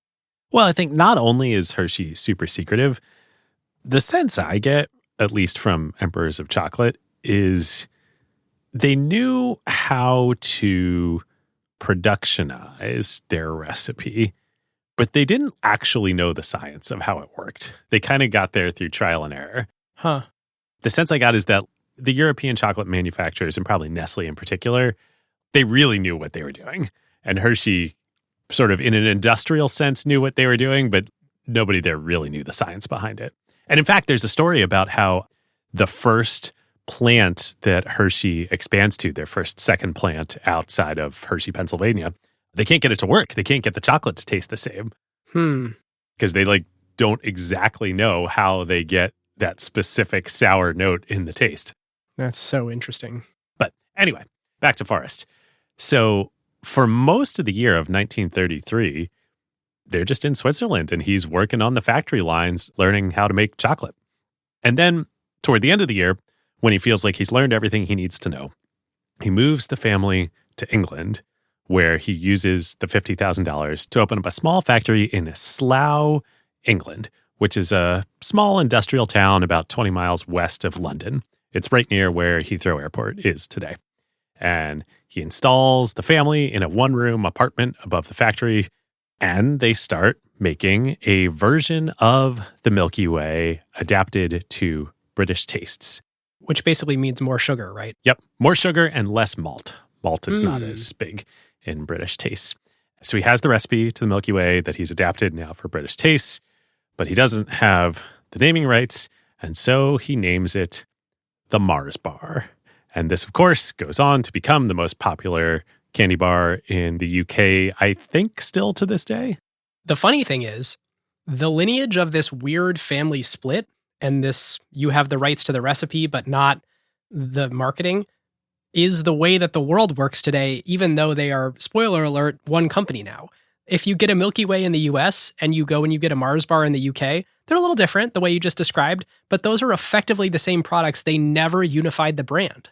Yes. Now, there is also an important difference besides the level of sweetness and level of malt, and that is the type of chocolate that is used in the Mars bar versus the Milky Way. Ooh, the Mars bar is Cadbury, right? Well, in these early days, yes. So Forrest has now learned how to make chocolate, but of course, with $50,000 in a new startup factory, there's no way that he's going to make his own chocolate. Everything we talked about in chocolate making, it's like an insane amount of CapEx, really hard, easy to screw up, potentially low yield. Yep, totally. And how are you going to get the supplier relationships for the beans? And that requires a lot of capital, et cetera, et cetera. And this part of the value chain really wasn't well established yet, where there's these companies specifically to go buy commodity beans from. It was starting, but it was early. Yeah. Cargill wasn't the massive giant with global liquidity for commodities buying and selling that it is today. Speaking of gigantic U.S. privately held companies. Yes, exactly. We'll have to do that someday. Yep. So, as you said, Forrest goes and does a deal with Cadbury's to supply the chocolate for the Mars bar, just like Hershey had supplied the chocolate back in the U.S. This is also important because remember, we were saying there are local tastes in each country market for chocolate, and Cadbury's chocolate is to the British taste. So it actually is a pretty different bar, even though the core concept is very similar. But it's just a matter of time in Forrest's mind until the operation eventually grows big enough that he can and will make his own chocolate. David, there is a Milky Way that you can buy today in the UK. Do you know what that is? I do, but I'm not remembering. Three Musketeers. That's right. I knew it was one of them. I was like, it's not Snickers. That is the brand that they decided to use for Three Musketeers overseas. And Snickers originally was Marathon, I believe, in the UK. Yes. But now globally, Snickers is Snickers. So, yes, Forrest not making his own chocolate just yet. But of course, his goal is that he will. He has a great saying that he repeats often that I think this is maybe around the first time it starts coming up. I'm not a candy maker. I'm empire-minded. And that's like his mantra. So once they start producing the Mars bar, pretty quickly it becomes a hit and starts going really well. So by 1939, 5 years-ish after they get production up and running, Mars UK has become the third largest candy company in Britain behind Cadbury and Rowntree's. So they go from nobody to third largest player, big industrial scale, pretty quick. And in part, this is American capitalist coming in to an industry. I don't know if you know this or not. Both of those families were Quakers. Oh, I didn't know that. Interesting. And so there was a pretty intense spirit behind the company of looking after your community. Yep. This is Cadbury's and Roundtree, right? Yeah. In particular, Cadbury built their factory outside the city in sort of this almost attempt at a utopia. Very Hershey-like. In the same way that actually Milton Hershey was inspired by when he built Hershey, PA. So there's this very devout, duty-bound religiosity to the existing UK chocolate companies. And in comes brash Forrest, who's like, we're going to do things the most efficient we possibly can. We're going to make the most profit we possibly can. And we're going to distribute as broadly as we can, as fast as we can. In many ways, it feels Bernard Arnault-esque. Like, you guys, look what I learned in America. Yeah. Yes. Very, very much so. It's funny. I wasn't even going to tell this story because, I don't know how true it is. It's just ridiculous. But we'll tell it because I didn't realize the religious element of the competitors. So Forrest. Oh, yeah. Oh, man. Eventually, flash forward, he will come back and he will retake over Mars Inc. in America. And when he does, his first thing he does is he goes in the boardroom. It's a management meeting. It's to his executives. And he falls down on his knees and says, I'm a religious man. And he clasps his hands together and starts to pray. I pray for Milky Way. I pray for Snickers. I pray for M&Ms. What a freaking character. Yeah. If he was religious at all, he was religious about Milky Way and Snickers and M&Ms. Yep. And dog food. So yes. To this empire thing. So in 1934, just 1 year after he started the whole thing and started making Mars bars, he comes across this small British company called Chappell Brothers, which had started making quote unquote Chappie's brand canned dog food. And this is crazy. At the time, nobody fed their pets pet food. Oh, really? Pets, dogs, cats, they just ate table scraps. Oh. This whole idea that you feed specific pet food to pets, this all started in the 30s. Before that, it was I don't know, imagine go back to medieval times. The dogs and cats, they just eat. Right. Throw them a ham. That's the way you clean the table. Right. So I have no idea how or why. I couldn't find it either. I looked all over the place. I was like, why of all the things to buy did he buy a pet food company? Totally. And why did the Chappell brothers start making pet food, I don't know. There is like as little information as there is about the company and the family. What we have about the chocolate business. We have almost no information about the pet business. And who are you going to ask? The Chappell brothers are long dead. Mars isn't going to tell you. But I'm so curious, how did Forrest get the idea, hey, I should go buy a dog food company when the market for dog food is new and unclear? And yeah, well, I think, look, he was visionary and he got so many things. And I think he probably thought, or maybe the Chappell brothers thought and convinced Forrest that, in the post-Depression era, and, the coming modern world, people's relationship with their pets would change and that they would start feeding them dedicated pet food. I mean, and obviously that was a huge, huge trend. And there's kind of economies of scale to the manufacturing of this. Making canned dog food isn't that different than making snacks. Yeah, it's a manufacturing process. So, yeah. Interestingly enough, like I learned this, and the fact that this happened in 1935 completely blew my mind because I knew that Mars was in the pet food business, much like Nestle, Purina is in the pet food business. I thought this was like a recent diversification hedge, but here it is effectively at the founding of Mars, or at least Forrest's modern Mars, and he's in the second year of business buying and diversifying to pet food. And it was immediately a good idea because it became profitable after just a couple of years and started generating enough cash flow to fund the expansion of Mars bars. Yeah, it's good margins in the pet food business. Apparently, even in 1935. Yeah, so that's a huge success. So as this company is getting set up, I mean, would you expect any less of Forrest, I guess? He's hitting it out of the park with Mars bar on the candy side. He's building a whole new industry on the pet food side. And this here in Slough in England is really where the principles, literally the principles, Mars calls them the 5 principles of the company today, but just the culture of Mars gets set. Oh yeah, you found the original ones, right? Yes. So if you talk to anybody who works or worked at Mars, they will quote the principles at you religiously. It's like the Amazon leadership principles. Totally. It's like, oh, that's principle number 5, freedom. Or, oh, that's principle number 3, mutuality, et cetera, et cetera. I think how these started, maybe even back in England, Forrest started a document called the Mars Way, where he was like codifying all this. And I think and then after he retired and the business passed to his sons and the next generation, I think that's when they sort of adapted that document into the Mars principles. But it's really interesting. It's worth going through them all. So number 1, the first principle is quality. Forrest was completely obsessed with quality on every dimension. The ingredients that are going into the candy bars themselves, the wrappers, the shelf placement displays. He was way ahead of the curve on all of this stuff. He knew that candy was an impulse purchase, and like the way the product actually looks, how it's displayed, what the packaging is, what the placement is on the shelf in the retailer. How consistent it is. These were like big drivers of purchases. And there's, of course, the famous story about he, finds a defect in a wrapper, and then he calls his executives into a room and he hurls it at the glass and says, yeah, it's his temper and his obsession with quality all combined into one. Yeah, I'm laughing. You say famous story. I'm like, which one? I think there are a million of these stories.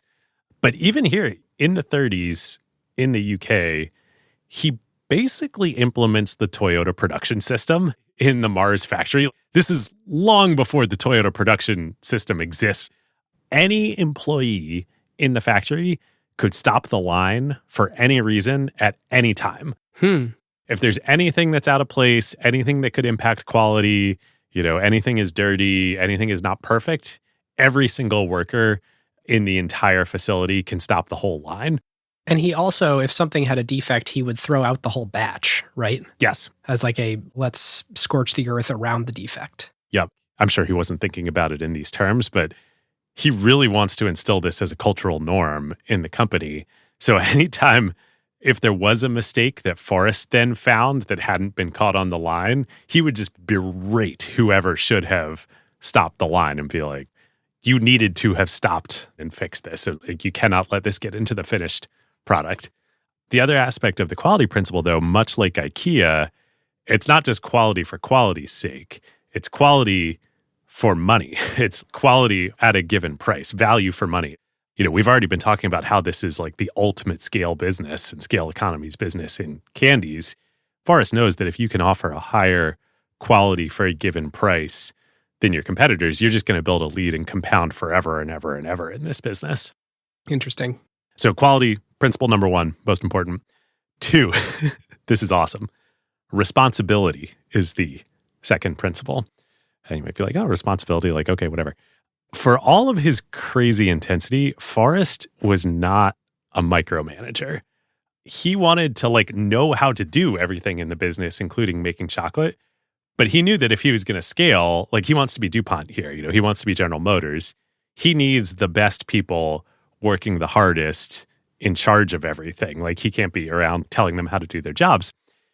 So the question then is, when you're starting up in a new country, tiny factory, how do you get the best people? How do you incentivize them? He's like, well, I'll just pay them. I'll just pay them a lot. So for years and years, the standard within Mars was that you should make 3 to 4 times the normal salary for your job. That's so insane. And I think that's come down over the years. It's now 2x, but it's still true. I even saw numbers that say they try to pay their employees a minimum of 10% higher than other companies in the industry. Interesting. But definitely in those early days, it's no, we're going to pay you 3 or 4 times the amount that you would make elsewhere. I also know they try to tie pay aggressively to the performance of the company, so high bonuses rather than high salaries, which also means in tough years they would just cut. It's not quite having equity in the company, but it's much more akin to being a partner in a business than it is to being an employee. Exactly. Okay, so, I said salaries. It's not salaries, it's bonuses. This is what your take-home pay should be. Everyone's salary in the company, again, starting in the earliest days there in Slough, tied to overall company performance and hitting overall company metrics.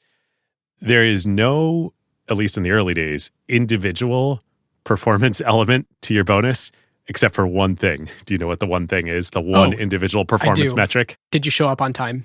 You get a 10% bonus if you are never late in the entire year. And it's everybody, from Forrest himself on down. Everybody has a time card. You punch the time card when you go in. I'm pretty sure this is still true, that the CEO of Mars today has a time card and they punch in and out every day, and a 10% bonus is contingent on not being late. So even more, I don't think this terminology starts until they get back to America, but everybody in the company is an associate. Obviously, people are in charge of different things and have different external titles, but internally, everybody is an associate. There are no perks for anyone. So there are no executive parking spaces. There's no executive offices. Boy, Forrest really wants to rebel against his father. There are no offices, period, to this day at Mars. Is this the first open office company? So we said on the Meta episode that we thought Facebook was the first open office. No, Mars was the first open office starting in the 1930s. So every building, entirely open floor plan. You get a black metal desk. Get this. This is how crazy it is. Again, even still to this day, there are just a small number of conference rooms in any given Mars office. Oh, yeah, because they hate presentations, right? They hate presentations. They hate meetings. But sometimes you have to have a meeting. The conference rooms do not have doors. There is no privacy allowed anywhere. Whoa. Which is the craziest thing, given that the company itself externally is incredibly private. But no, internally, the culture is everything is open. Everyone is equal. There are no perks here whatsoever. And Forrest is doing this in the 30s. This is crazy. I was going to save this for later, but this is a fun time. I Google mapped the recent factory that they built to make M&Ms, and it's like a corporate headquarters and manufacturing facility.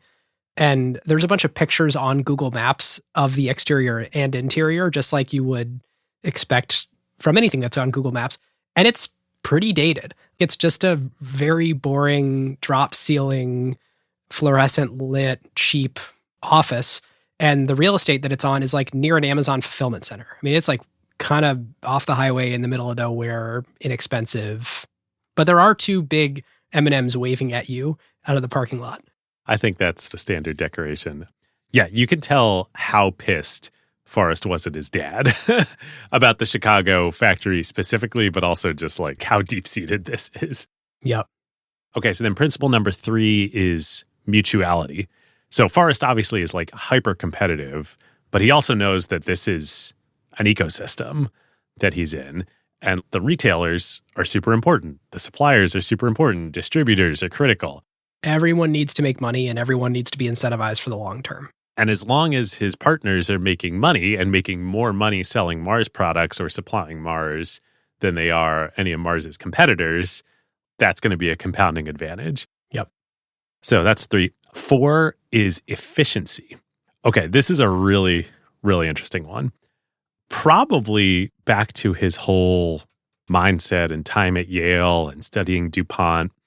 Forrest is crazy about studying business and management literature. Like, I don't think anybody was reading business management literature in the 1930s and 1940s. It's a good point. It's true both for management and for investing. If you think about the way that people were even investing back then, it was like stocks were gambles. You know, Buffett was one of the first people to believe the intelligent investor, oh, you can tell something about the quality of revenue and this intrinsic way to build to a value of a business. The investment mindset of quality and a discounted cash flow and the management mindset of there's a science to building an organization, these were pretty new ideas. Totally. I mean, Buffett had to go study with Ben Graham to learn this stuff. Yep. So while he's in England, Forrest reads a textbook called Higher Control in Management by T.G. Rose. And the subtitle of this book is A Method of Producing the Facts and Figures of Industrial and Commercial Undertakings so that they can be used for the purpose of management.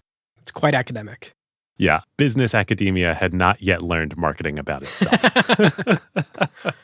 So in the book, though, Rose argues that the primary focus of management should not be on revenue or profit or growth, but instead on a metric called return on total assets, or ROTA.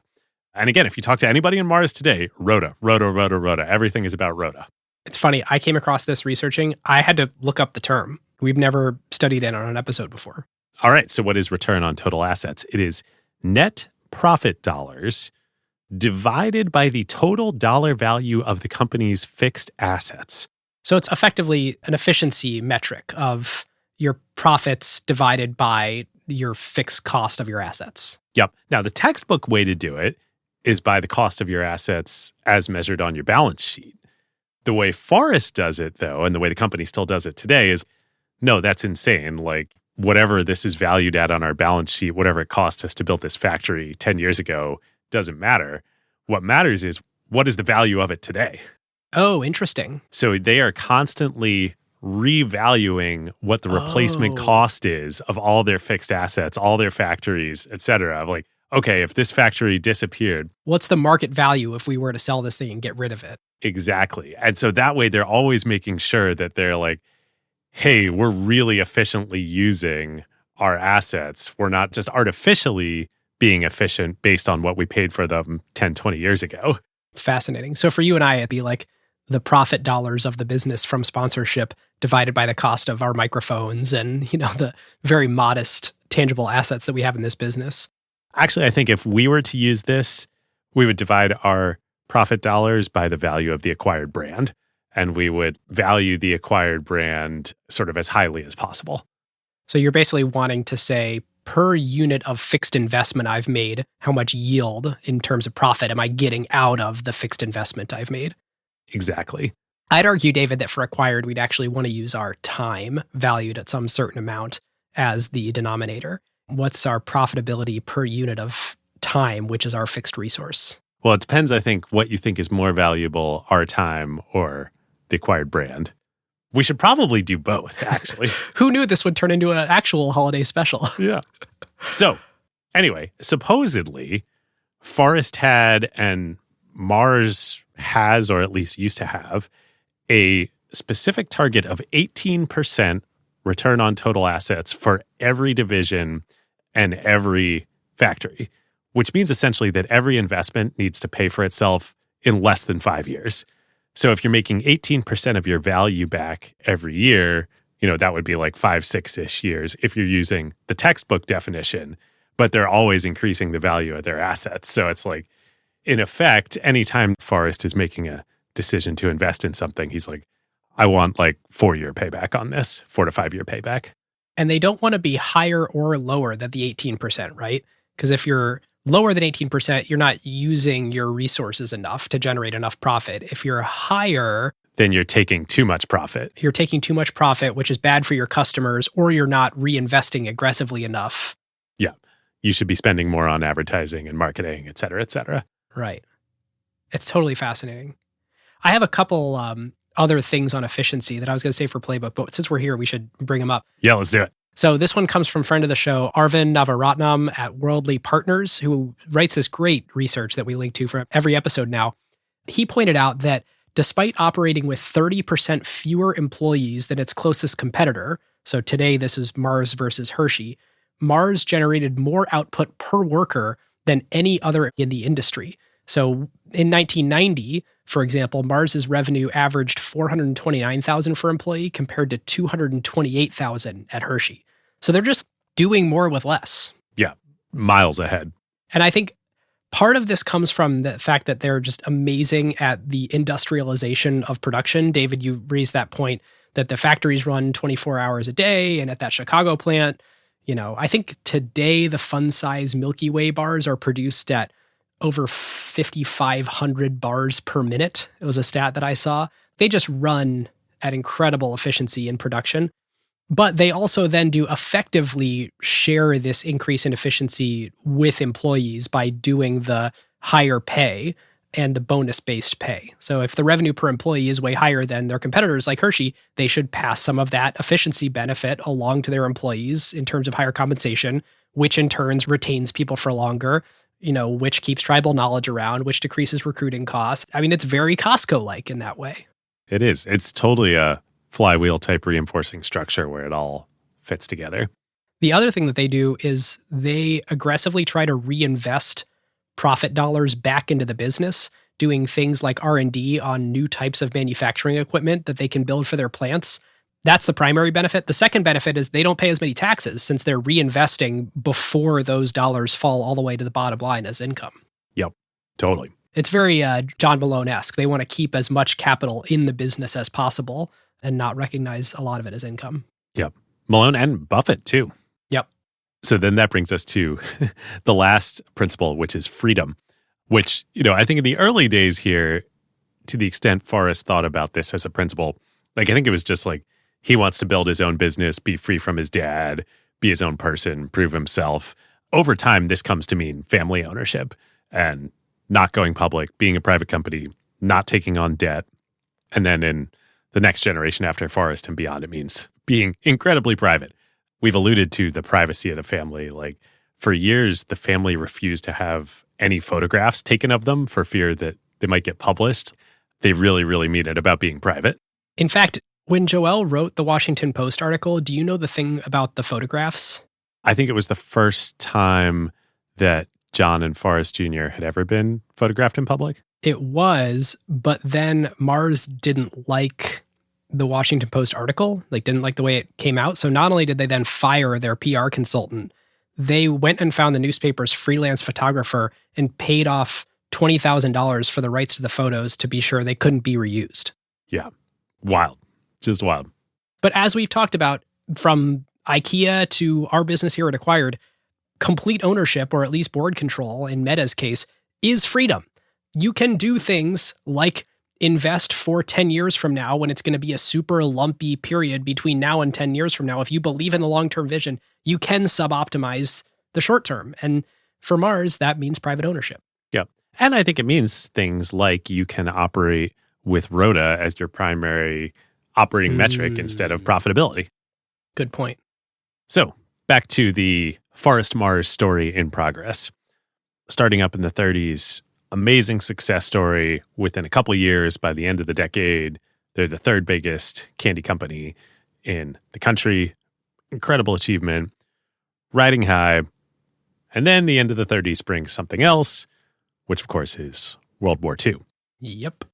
Now, to hear Forrest tell it, the UK government decides that in order to help fund the war effort, they're going to impose a very heavy tax on all foreign residents, living within the country, which of course would include Forrest and the Mars family. Which is kind of an interesting philosophical tax. We need to go to war. How are we going to finance the war? Well, who's riding the coattails of us being an awesome place to live, but isn't actually a citizen? Let's tax them to pay for the war. Right. And so he would also claim that he believed that it was Cadbury's and Roundtree's that actually lobbied Parliament to implement this tax expressly to run him and Mars out of town because they were threatening their business. Chocolate was a big national business. They were among the biggest companies in the country. Totally. It's not unreasonable to think that. On the other hand, I suspect Forrest also had his ambitions always on coming back to America anyway, and now seemed like a pretty good time to do it. In fact, it was a very, very good time to do it. So in 1939, he leaves all of his businesses running in the UK, and he moves with his family back to the US. Also, that's crazy. The fact that you can trust someone in the UK as World War II is breaking out. Hey, you run these businesses that I own, and I can trust that I continue to own them while I move across the ocean. I wouldn't be confident that when all the dust settled, I would continue to own those businesses. Totally right, which if Cadbury's and Roundtree's was actually behind trying to run Forrest out of town, clearly they didn't know the loyalty of his employee base well enough. Yeah. Yeah, totally wild in 1939 that Forrest could do that. So he moves back to America, and of course he has his sights set back on Chicago and Chicago Mars. Honey, I'm home. Yeah. Remember, Frank had died a few years before, and at this point, Chicago Mars is being run by Forrest's widowed stepmother, the other Ethel, and her half-brother, who is the president and CEO of the business. And they, of course, detest Forrest, and they won't let him anywhere near the company. And who owns the company at this point? So Forrest has some shares after his dad has died, but he's by far a minority shareholder. The biggest shareholder, I believe, is the other Ethel, the second wife. And then Forrest's half-sister, Patricia, her daughter, also holds a large stake. And then I think the employees of the business owned equity at this point. So Forrest, I don't know, I'm guessing he probably owns maybe 10, maybe 20% of the business. Not enough to be a controlling shareholder. Okay. So Forrest does what Forrest does. He says, the hell with you. I started from scratch once to prove you all wrong. I can start from scratch and do it again back here in America. Which is the final gauntlet, right? It's one thing to go across the ocean and start from scratch in a smaller market where no one knows your name. You can kind of sneak around and do these deals. Now he's here in America. Can he start a from scratch candy company on the world's greatest stage? Which on the one hand, he has more connection here and more resources. On the other hand, he's battling the old Mars at every step of the way. Right. And he hasn't lived here in close to a decade. Right. But he's confident in his chances because he has brought back a secret weapon. Before Forrest leaves Europe, he had spied a new, to him at least, type of chocolate candy that had become popular with soldiers in the Spanish Civil War called draguet.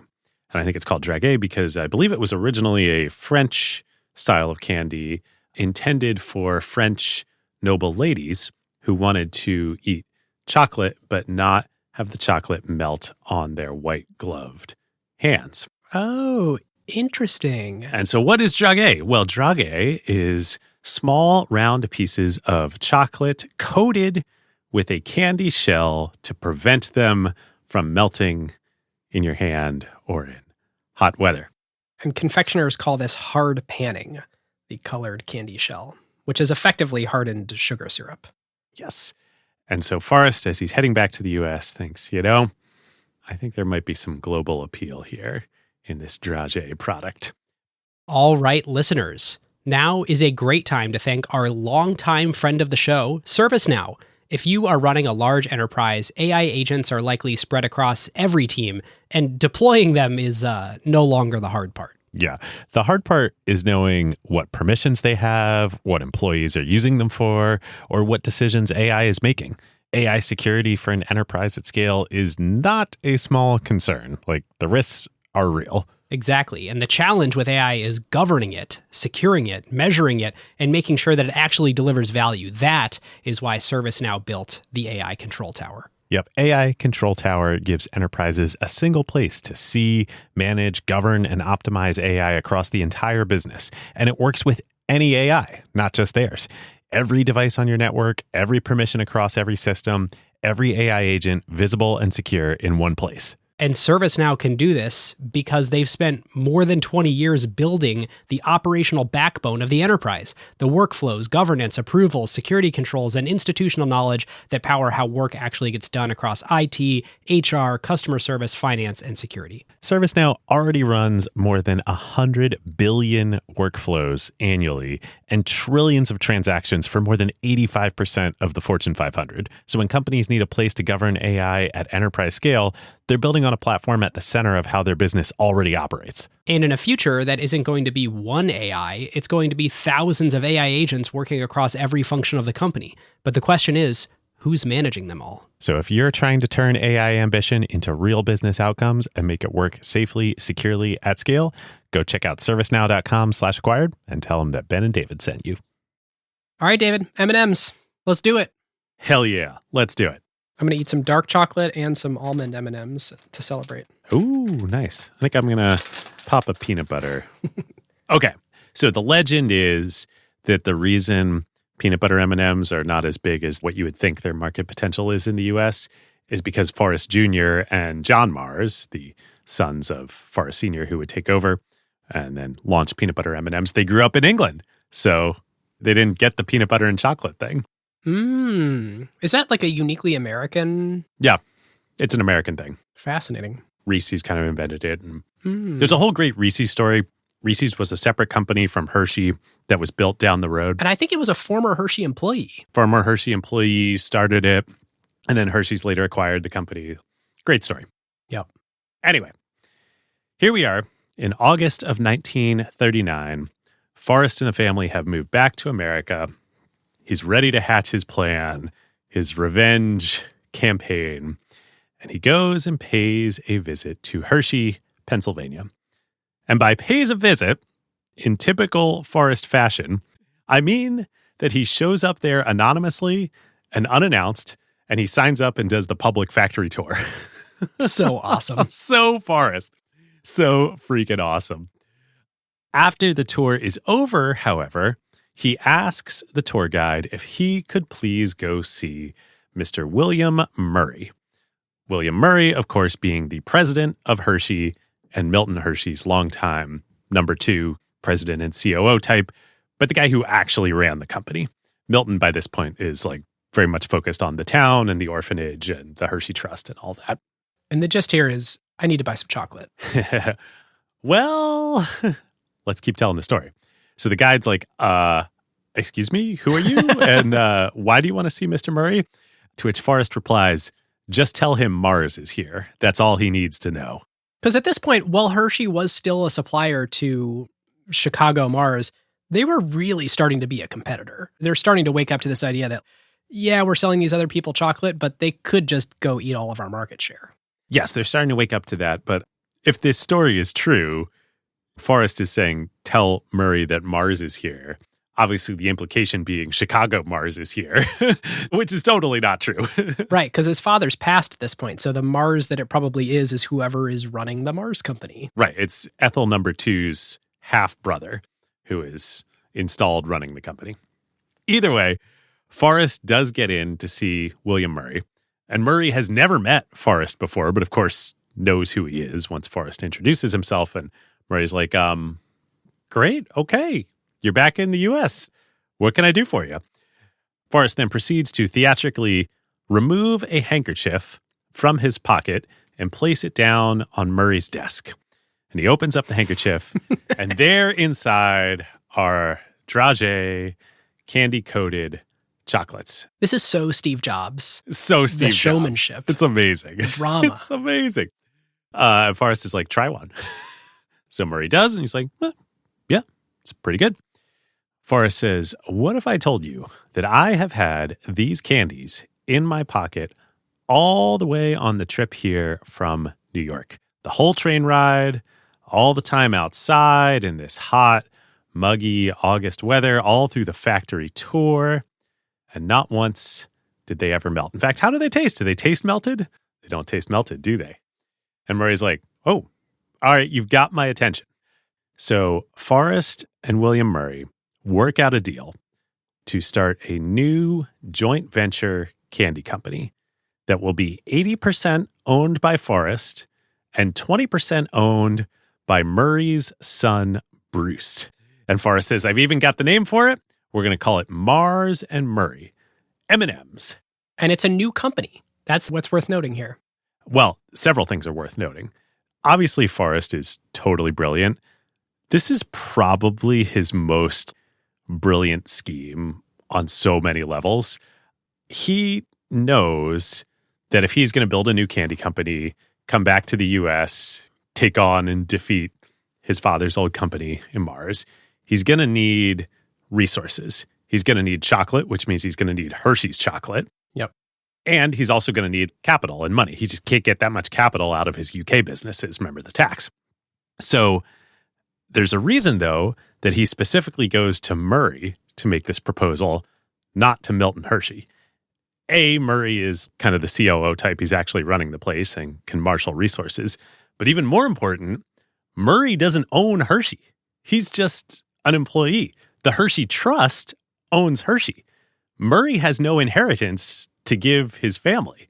He's now, at this point, I think Murray is 66 years old. So Mars is dangling something he wants. Forrest is offering Murray the chance to have wealth and a legacy and a business to pass on to his son.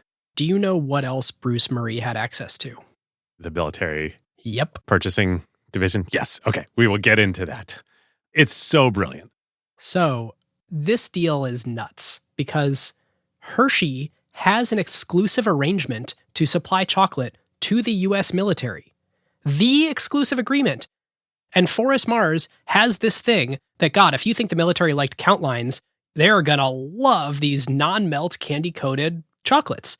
And so he is going to the person who has the sole ability to provide the military with chocolate and saying, let's start a new company together with your chocolate that is rationed for the war in World War II for the military. We're only going to sell this to the government. I'm going to own 80% of it. Your son's going to own only 20% of it. I'm showing up with just the idea. And Hershey's going to provide the chocolate, the sugar, and the technical expertise and capital. Yep. And it's going to be an 80-20 deal. I don't understand how this deal got done. Well, what else is Murray going to do if he wants a legacy to pass on to his son? Murray's not going to go off and do this himself. That would be disloyalty to Hershey. And in fact, I would guess it's to avoid a conflict of interest for Murray himself to say, my partner is actually your son, not you. Yeah. So his employment contract isn't in violation. And he's only a 20% owner, blah, blah, blah. Yeah, when you think about it, if Forrest were to go to William Murray and say, hey, you and me enter into a partnership, that's at least going to be 50-50, if not 80-20 Murray to Mars. But by saying, no, your son, yeah, he's just so freaking brilliant. What a G. Yeah. So Murray agrees to this. And in the spring of 1940, Forrest and Bruce Murray, the son, set up M&M Limited as a partnership. They build a factory in Newark, New Jersey, and they start production in 1941. Ben, as you say, build a factory with Hershey capital and resources and chocolate and sugar and everything else. Yeah, and there's a great quote in the Cadbury book about how amazing it is that this is how Forrest makes his return to the U.S. The line is, without the support of his own family, but with the support of his leading rival, Hershey. Yep. It is spooky. It's like, you want to say diabolical, but I don't think Forrest is diabolical per se. It's just truly genius. It's just strategic. Yeah. So, of course, now what else happens in 1941, right as they set up the factory and start production?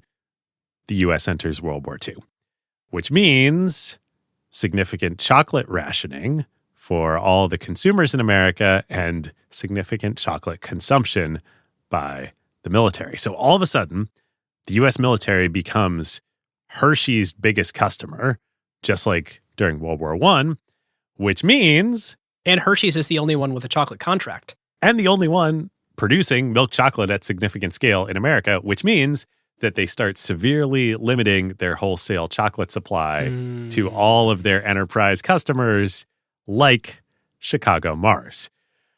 Or actually, they limit their chocolate supply to all of their wholesale enterprise customers except for one, M&M Limited Partnership, because, of course, it's Bruce Murray's company. Yep. Sort of. In minority. Yes, 20% of it is Bruce Murray's company. Now, of course, just like Hershey, the vast majority of young M&M Limited Partnerships production is also going to the military. So the Air Force was the biggest customer of M&M's during World War II. The Army was number 2. I presume the Navy was probably also a large customer. And like we've been talking about, who has the chocolate sales relationship with the purchasing officers in the Pentagon? It's William Murray at Hershey's, and Bruce gets to tag right along. And as head of sales in the new M&M Limited Partnership, he is perfectly positioned to do that. It's so funny. Head of sales. There's one customer. Yes. They're not selling it to the public yet. No, there's 3 customers. There's the Army and the Air Force and the Navy. Okay. Yeah, they're not selling it to the public yet, or in any sort of real volume. Now, there's an interesting little sidebar to the M&M's story here. And I suspect many of our British friends are listening to all of this and saying like, hey, guys, what about Smarties? Forrest, of course, was not the only one to spot the potential of dragée chocolates for military use and then eventually for public consumption.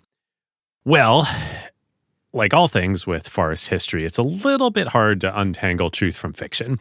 But one thing that is undeniably true is that Rowntree's introduced Smarties to the British market in 1937. So 3 to 4 years before M&M's startup in the US and 2 years before Forrest even leaves the UK. Right. So he's saying it's this Spanish-American War thing, but very plausibly he just saw Smarties in the UK and was like, I got to go back to America and launch this quick. There is no way that Forrest did not see Smarties in the UK before he left. And the early M&Ms came in tube packaging just like Smarties. Suspicious.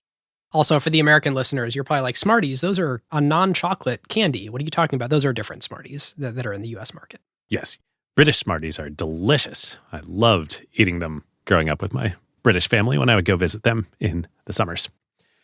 Well, as best as I think anyone can tell, apparently there is some documentation about this in the Nestle archives. Apparently, Forrest and George Harris of Rowntree had both learned about dragées around the same time, so during the Spanish Civil War. And supposedly they negotiated a gentleman's agreement that Rowntree could have the British market for dragée candies. And Forrest, who was at this point in time starting to plan to go back to the US anyway, he could have the American market. And in return, Forrest supposedly gave Rowntree the rights to manufacture and market Mars bars in other British Commonwealth countries like Canada and South Africa. So supposedly there's evidence to this effect in the Nestle archives, but we can't know for sure. Regardless, none of this really matters, at least for a few years, because basically all of the world's chocolate production is going to sovereign militaries around the world that are all fighting in World War II. Okay. Meanwhile, during the war, as M&M's is starting up and the U.S. military is a big customer and Forrest is sort of rebuilding his empire in America, he's on the lookout for his Chappie's equivalent to bring into the U.S. You talk about rice? Time to talk about rice. Another business that can provide, diversification and cash and resources to build up the candy business. This is so crazy. He owns a British company that makes Mars bars. He bought the Chappell brothers. He started a new partnership in the US, a third business called M&M Limited, and now he's looking to start a fourth company that makes rice. Yes, in Houston, Texas. So there are also, as always, a couple versions of this story, but I think the one that is closest to the truth is that back when Forrest was in England, he had gotten to know a chemist who had invented a new method for milling rice that was called parboiling. And when you parboil rice through this new method, it results in more nutritious and, importantly, faster cooking rice for when you ultimately prepare it for eating. And in 1942, this chemist and Forrest form another joint venture company in Houston, Texas, and they patent the method in America and start producing rice to sell, just like M&Ms, to the military. Because what's the military need a lot of? Cheap calories. Rice. And hey, this is more nutritious. It cooks faster. Like, great customer. And this becomes Uncle Ben's rice, today Ben's Original. The idea of launching a branded rice product in America was crazy. I mean, it's not as crazy as like the pet food business, but there were no brands in the rice category before Uncle Ben's. You just bought rice. It's a commodity. So this is the first brand, at least in rice, ever launched in America. Fast forward, today, Ben's Original does over $1 billion in revenue annually. Crazy. Listeners, you can tell all these did become one company at some point, but at first they weren't. Right. It was all these puzzle pieces that Forrest was assembling. So back to M&Ms. After the war, Forrest and Bruce Murray, of course, now need to find new customers for M&Ms. They're going to relaunch it as a consumer candy. Like, obviously, that was the plan. Use the military, bootstrap up the production, Hershey's resources. But, like, obviously, this is going to be a consumer candy. So, yeah, it's crazy. Basically, 5 years elapsed between when they founded the company and when they are able to actually do the consumer launch because of World War II. Yeah. And you would think, great, what potential for the consumer market? All the soldiers and pilots have been eating these all war. It's going to be the same story as Hershey's bars all over again. It's going to make M&Ms be Forrest's big success coming back to America. Nope. Consumer launch, pretty tepid. Doesn't get a lot of pickup back with consumers in America. For years. For years. This, of course, as you would imagine, creates quite a lot of tension between Forrest and Bruce, especially because Bruce was in charge of sales. And Bruce had been great at sales when he's selling to the military. Selling to consumers, not so much. So did you hear about what supposedly Forrest did to Bruce here? No. Oh my gosh. So the story is, as sales are not going well, Forrest orders Bruce to produce a daily report of the past day's sales of M&Ms in a written form to him every morning in the office.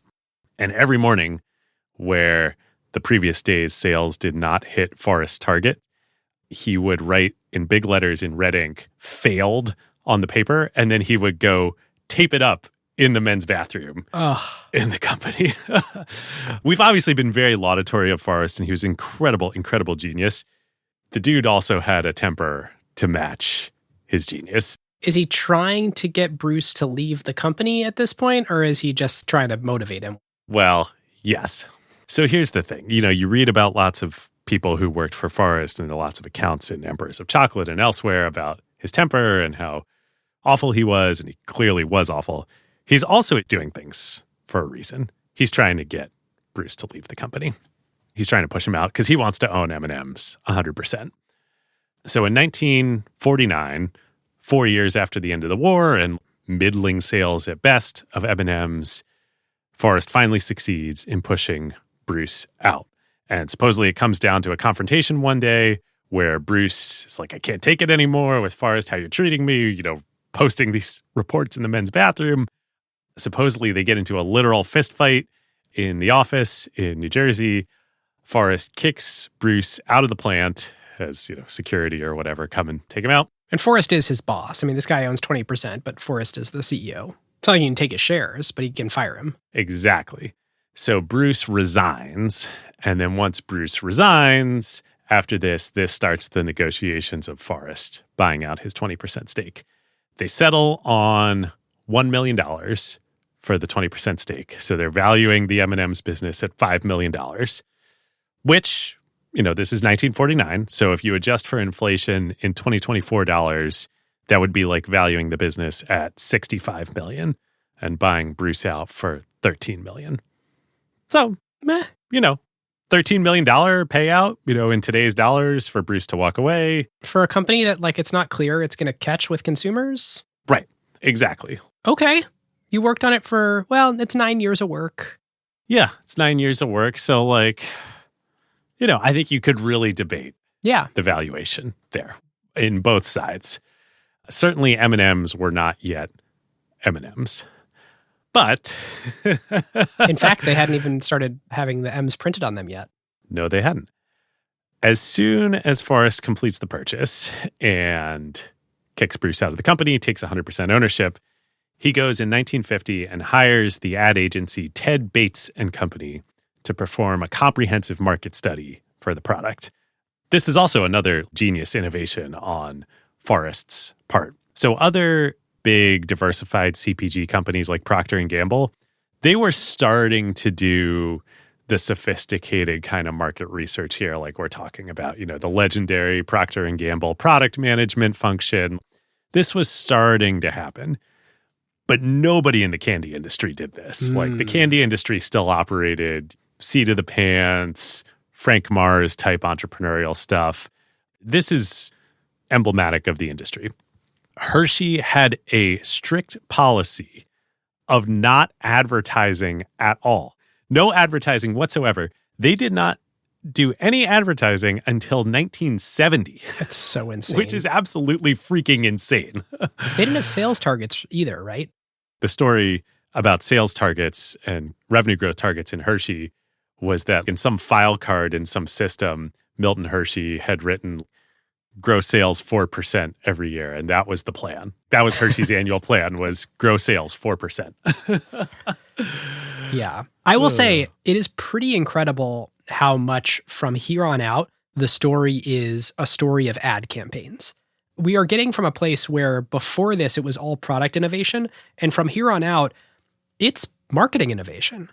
Who won chocolate between 1950 and 2024 is a story of marketing and distribution. Yes, 100% marketing and distribution.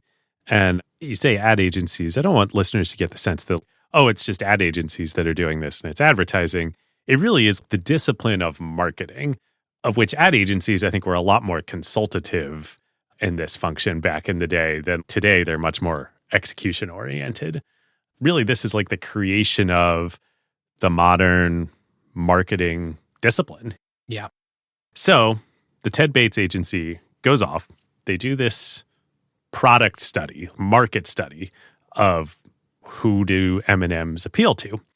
And they find that actually M&Ms are super appealing to kids. Now, this is interesting. The candy industry had obviously started as a kids market, but by this point in time, it's an adults market. Everybody's marketing to adults. That's where everybody thinks the market is. And M&Ms and Smarties, et cetera, this had started as food for soldiers, so they were focusing on the adult market. Turns out kids love the little pieces and the bright colors, et cetera, et cetera. Here's the problem, though. Kids don't buy the candy. The parents buy the candy. So you got to market to the parents to buy them for the kids. Exactly. So they need to come up with some way to get that message across to the parents. And this is where, frankly, I'm going to think just like one of the most brilliant slogans and ad campaigns of all time is born. The milk chocolate that melts in your mouth, not in your hand. And it's become like water these days. Everybody knows that slogan. What makes it so effective, I think, is it just so gets at the very, very, very core of the psychology of being a parent of candy age eating children. Mm. And the core truth that it gets at is, yeah, you want your kids to be happy, but really what you want is for your kids not to cause chaos in your home. David, how do you know all this information? I'm just reading about this and thinking of like, oh my God, imagining myself as a parent in, 1950, 1951 when this comes out. The last thing in the world I want is my snotty-nosed kids running around the house, smearing chocolate all over the furniture, all over the walls, all over everything. which also is the last thing that I want as a parent in 2024. Yep. And now here is this message being delivered to me of make your kids happy, get them to stop whining, give them the chocolate that they so desire, and it will not ruin your furniture and your house. It's perfect. Yep. They, of course, back up the parent marketing with also sponsoring the most popular kids' television shows of the day, the Mickey Mouse Club and the Howdy Doody television shows. And boy, does it work. By 1956, so they start this campaign and call it 50-51, so 5 years later, M&Ms have become the biggest selling candy in all of America, doing over $40 million in annual sales and growing super fast. Bigger than Snickers, bigger than Milky Way, bigger than the Hershey's bar. Incredible. Wow. 5 years from basically zero to $40 million in sales. They're just crushing it. And they're starting to get worried about copycats, so they start adding the little M's. Actually, they were black at first, and then in 1954, they transitioned it to white, and they ran a second ad campaign telling consumers, look for the M on every piece to verify the authenticity. So they're saying that we're building IP here. We're not just making candy. We are building a frame of mind and a nostalgia point and a trust with consumers. Yep. And of course, today, I say as I pop some M&Ms into my mouth, M&Ms are not just a kid's candy. Kids still love them, but adults love them too. But it's back to this nostalgia thing. Like everybody today who is an adult eating M&Ms grew up eating them as kids. Yep. 1954, there's the first TV commercial featuring the animated M&M's characters. Obviously different than the ones you know today, which are computer animated, but very cute, hand-drawn. Actually, a few different versions of them, but pretty consistent concept all the way from then till now. The personalities changed a little bit, but these personified M&Ms that have witty stuff to say they're pretty early. Yep, totally. Speaking of copycats, M&Ms were so successful that Hershey's really was getting worried. David, as you said, it became the better selling candy than Hershey's bars. So Hershey's launched something called Hersheyets, and we'll link to it in the show notes. It's fun looking at the old marketing for this failed product. The biggest issue with marketing Hersheyets is people would say, what is it? And in order to say what it is, you had to say they're like M&Ms, which that's a tough marketing position to be in. I mean, you nailed it earlier when you said being first to market is really important. And in markets where it is important to be first to market, getting scale quickly so you become the product of record or of reference when people are trying to describe the category, M&Ms was that to a T. Totally was. Hershey's would then later, as a part of the Reese's franchise, try to do Reese's Pieces. Actually, there's a fun story around that we will talk about a little bit later. But here in 1954 land, there's just a lot of fun dialing in happening of all the marketing. The peanut M&Ms launched, but first only in tan. They then realized, what are we doing that we need to change this? So in 1960, they added yellow, red, and green. Right around the same time in 1955, TV started becoming a real factor in Americans' homes. And it was just perfect timing. I mean, it was a match made in heaven for these candy companies to utilize and create demand for their products after the war. If you wanted a brief moment of emotion for your brand with a quick tagline, a TV commercial is just custom made for that. And Deborah Cadbury puts it really well. She says, one great TV campaign could shift decades of customer loyalty in a matter of weeks. Especially in a new category like candy-coated chocolates. Yep. 1955, Mars also gets into the vending machine business. Interestingly, over in England, they start this business called VendPack, which created the earliest vending machines. They eventually sold this off in 2006, but they had built coin mechanisms and bill validators. I think they were like the market share leader in how to read bills in vending machines all across the world. Yeah, they also got into change makers, like, you put bills in and you get coins out. Oh, interesting. Yeah. So, speaking of empire-minded, at this point, Forrest's empire is pretty much complete. He's got the most popular candy bar in the UK with the Mars bar. Mars's European operations have become very, very large in and of themselves. I think they had started making their own chocolate instead of buying from Cadbury by this point. I think that's right. I think they had transitioned or were transitioning to making their own chocolate. In the US, obviously, he's got M&Ms, which are now the number one candy in the US. He's crushing it there.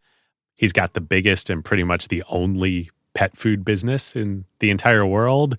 He's also got the biggest and only branded rice business. All told, all of his sets of companies, I believe here now in the, call it mid to late 1950s, are doing like 200 million-ish in revenue. Wow. So a big empire. However, there are two things that he still doesn't have. One, of course, is his father's company, Mars Inc., Chicago Mars. And he owns what, 10-ish% around this point? But he doesn't control the company. And then two, of course, is fully separating himself from Hershey's and controlling all the means of production for all of his American businesses and making his own chocolate in America. Right, because if Hershey's cut him off, M&M's would be screwed. He has a big liability there. Now, of course, Hershey's doesn't want to do that because then they'd lose a whole lot of business. They'd lose their biggest customer. Yeah, exactly.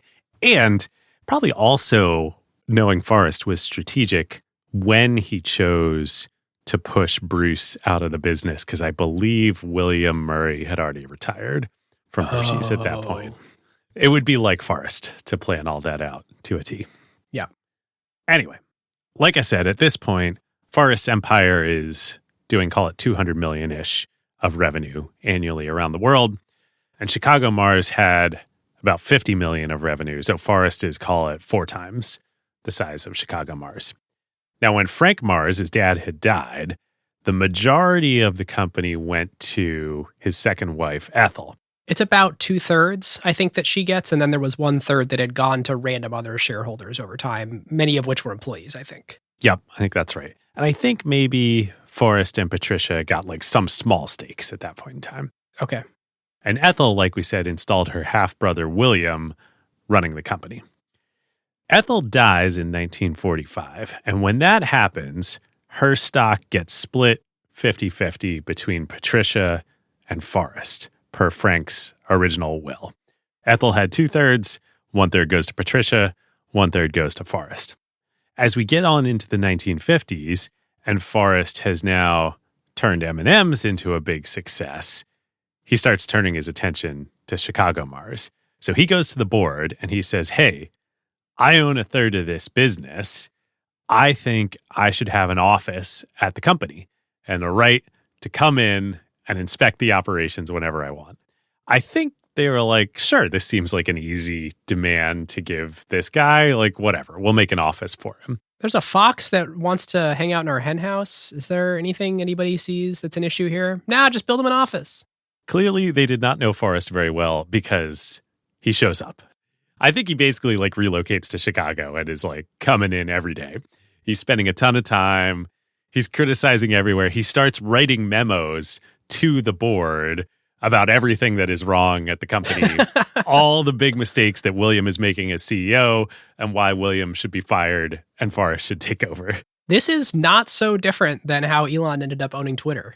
Yeah, yeah. It actually is very similar. Oh, I'm just a 5% position. Oh, I should be on the board. Oh, I have recommendations. Yeah. Before you know it. This is exactly the same way. Oh, boy. Still, though, William and Patricia and the rest of the management isn't going to get on board with selling to Forrest or letting him take over.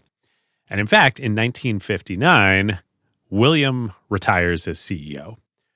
Forrest figures like, okay, great, this is my chance. He starts lobbying Patricia. He's lobbying everyone else who owns the company, all the management, saying like, great, sell to me.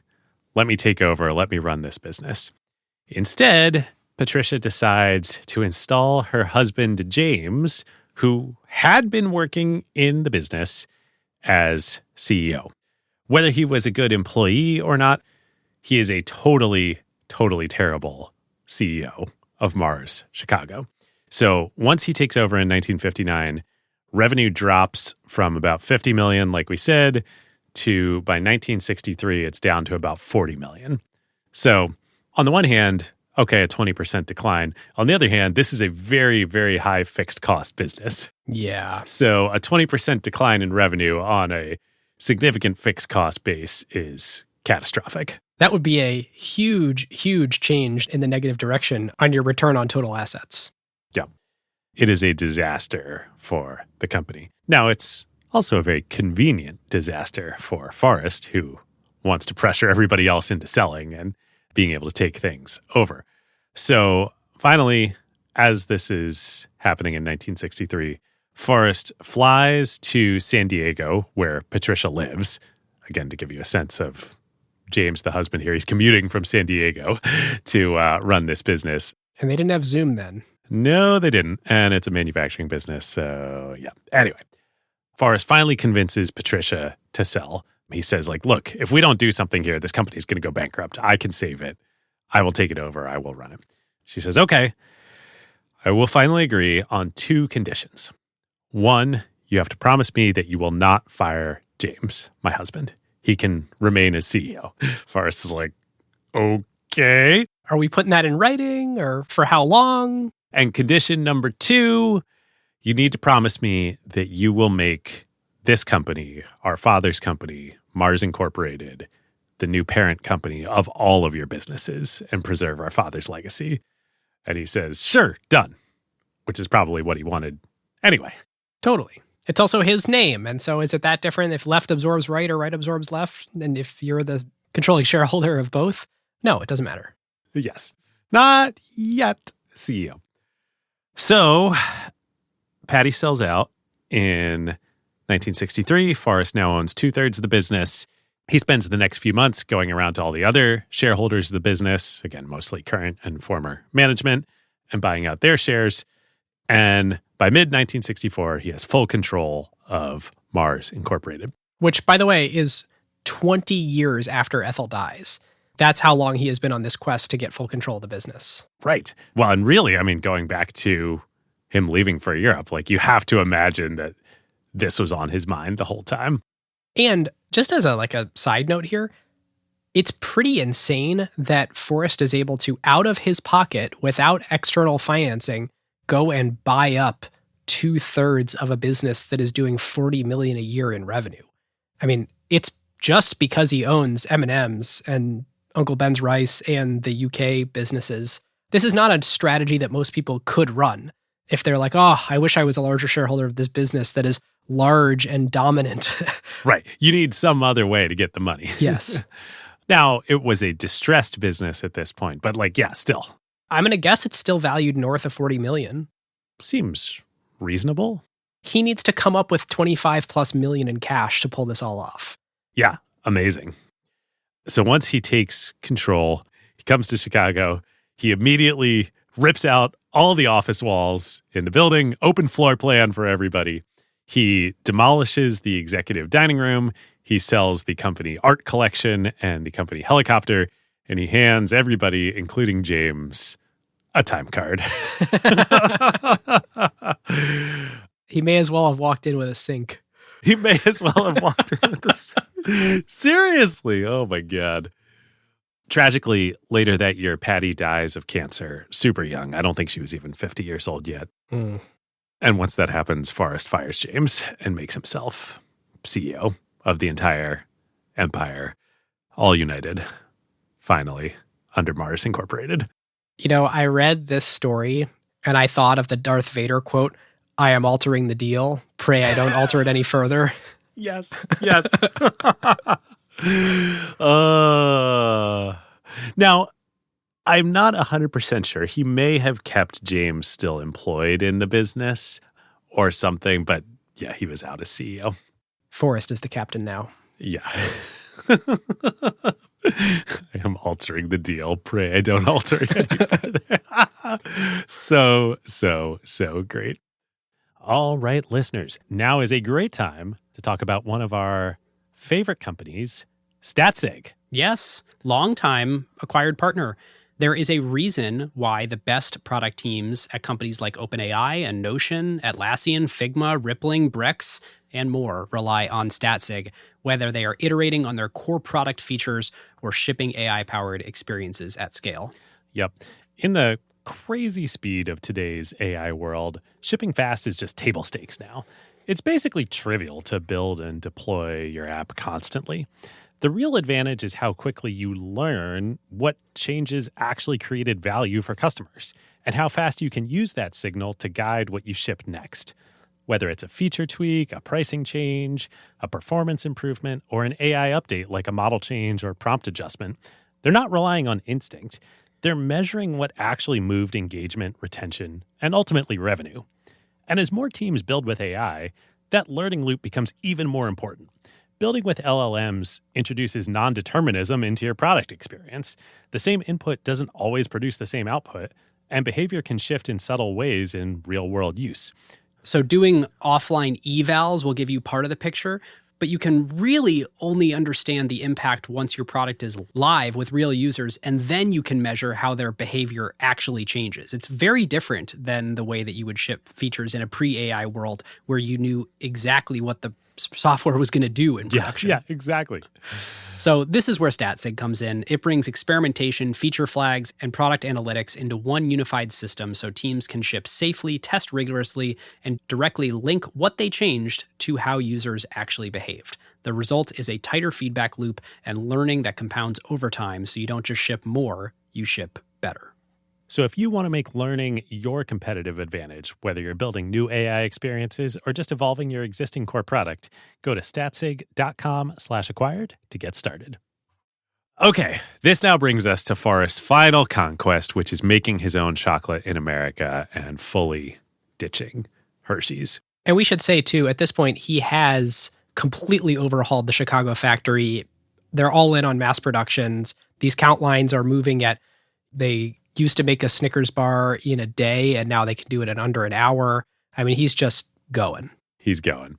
So his first act of business, once he becomes CEO of Mars America, is he calls Hershey up and he's like, hello, remember me? I'm the new CEO of Mars. I just want to let you know that we are going to start phasing out our chocolate purchases from you all. And the way Hershey reacts to this is, what? You would be stupid to do that. Imagine how long it would take you to pay back the investment necessary to spin up your own chocolate factory. You would have to be nuts to take on all that fixed cost. We have literally an entire town here that is dedicated to making chocolate, and we are supplying it to you at a competitive price. Yep. So the Hershey's team estimates that it'll be at least 10 years before Mars turns profitable on this decision to make their own chocolate. And okay, so let's say he just did it for control and he didn't think the math would pencil, which I don't think is right, but let's assume that. It's been 60 years since they made that decision, so I am sure they have reaped plenty of benefits in operating leverage on having their own plant versus needing to pay all those extra little margin dollars here and there to Hershey's. Totally. So Forrest gives his Chicago plant managers a deadline of 6 months to start making their own chocolate in the factory. And I suspect they turn profitable on this decision a lot faster than 10 years out. But there are obviously other reasons that Forrest is doing this too. One is the quality principle, which, I really do think the quality principle is number one in Mars for a reason. And if you really are serious about wanting to produce the highest quality products at a given price, you kind of need to control all the means of production yourself. Anyone who's serious about software should make their own hardware. Yes. Alan Kay for the win.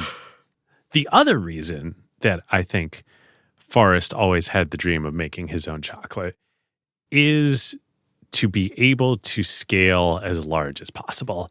Like we've been saying all episode, this man so deeply knew in his bones how to operate in a scale economies market. And by controlling all the production himself, that was just another step that enabled him to scale as big as possible. I think in any CPG business, it's a scale economies business. But here, we haven't talked directly yet about how important shelf space is for candy. Yes, I was about to bring up supermarkets. Yes. So for candy especially, it really is a zero-sum game. 90% of all candy purchases are impulse purchases. Only 10% of candy purchases are planned purchases. So I found that it was 70%, and the place that I found it was from, this is flashing forward a little bit, some 1979 consumer market research that Mars commissioned. And what they did with that information was they launched an all-out initiative to lobby merchants to put candy displays near the cash registers, which didn't happen until that point in history and is now ubiquitous. Ah, interesting. So it may indeed be 90% now, in part because of those efforts by Mars. Yes. They were like, how do we lean into the idea that 70% in 1979 of our candy is purchased on an impulse basis? Wow. I didn't realize that. I thought that candy had always been by the cash registers. It wasn't until this Mars initiative in 1979? Maybe in smaller shops, but that's, I think, especially with supermarkets when that changed. Interesting. Well, so given the impulse nature of purchases here, I mean, it really is whatever candy is right in front of your face, tempting you to buy is what you're going to buy. And so being the scale player, being able to have the muscle with retailers to push Hershey's and other candy to the back of the aisle or bottom of the shelf makes all the difference in the world here. There's another interaction with supermarkets where the power actually flows the opposite direction. It's sort of an aggregation theory thing. If you think about the way that merchants used to work, no one owned a lot of stores. The power was sort of diffuse among retailers. And so if you were a candy maker and you went to the local store in your town and you said, you want to buy my bar? And they'd say, sure. And they didn't really have an ability to push back or bargain. They didn't have a lot of leverage. Supermarkets, and especially chain supermarkets, made it so there was a power concentration where the supermarkets could go to the candy manufacturers and say, here's what we want. We want to market a uniform set of candy and a small number of SKUs that don't overwhelm us with inventory. And we want you to put a lot of marketing behind those things that we're selling. And we're only going to stock them in the store if you're really doing marketing campaigns, because television's blowing up and we know that that moves product in our stores. So tell us whatever you're going to do big campaigns on, and that's the shelf space that's going to get allotted. Yeah, you're totally right. It's a shift in technology with TV. It's a shift in consumer behavior with supermarkets. And what it results in is massive returns to the scale player. And what's so, frankly, just kind of sad is, with the exception of advertising, Hershey had been benefiting from this for its entire life as a company. I mean, this really was Milton Hershey's strategy from the get-go. Lower prices, get distribution, go nationwide, get shelf space, get placement, build a big company. He just didn't put his foot on the gas. Exactly. Well, and then after his tenure and after Murray's tenure, the company basically became brain dead for like 3 decades. They don't do advertising. They don't have a marketing department at all. And it's not like, Hermes doesn't have a marketing department. Like Hershey really didn't have a marketing department. I think it was one of these things where a company internalizes a behavior because it's always been that way. And they say, well, there's a rule, and the rule is we don't do advertising. But that rule was developed in a different time, in a different environment where the rule made sense.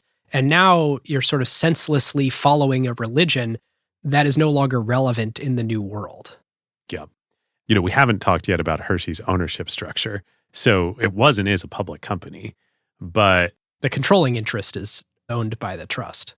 The management of the trust became super removed from the realities of the business and the market. And I think that's how this happened. Makes sense. Reflecting back on this period of time, thinking about Forrest Mars, this sort of was the moment in world history for the global scale economy's founder to rise. If you think about the early 1910s, you couldn't take advantage of economies of scale in the way that you sort of can now with the rise of globalization. There are things that would have been non-economic before in addressing these small regional markets, but now that you're distributing everywhere, and America is a huge market on its own, finally, and beyond that international, you sort of have the potential for this personality type that Forrest Mars was to really succeed. And you can advertise and market and brand nationally for the first time via television. And then in the coming decades, internationally. Yeah, it's the rise of the scale economy's entrepreneur, I think is sort of a way to summarize it. Yep, totally. So now that Forrest finally has his own chocolate making means of production, how do they finally knock off Hershey's? Well, when Milton introduced the Hershey chocolate bar in 1900, as we've talked about all episode, he priced it at a nickel so that everybody, even in 1900, could afford it.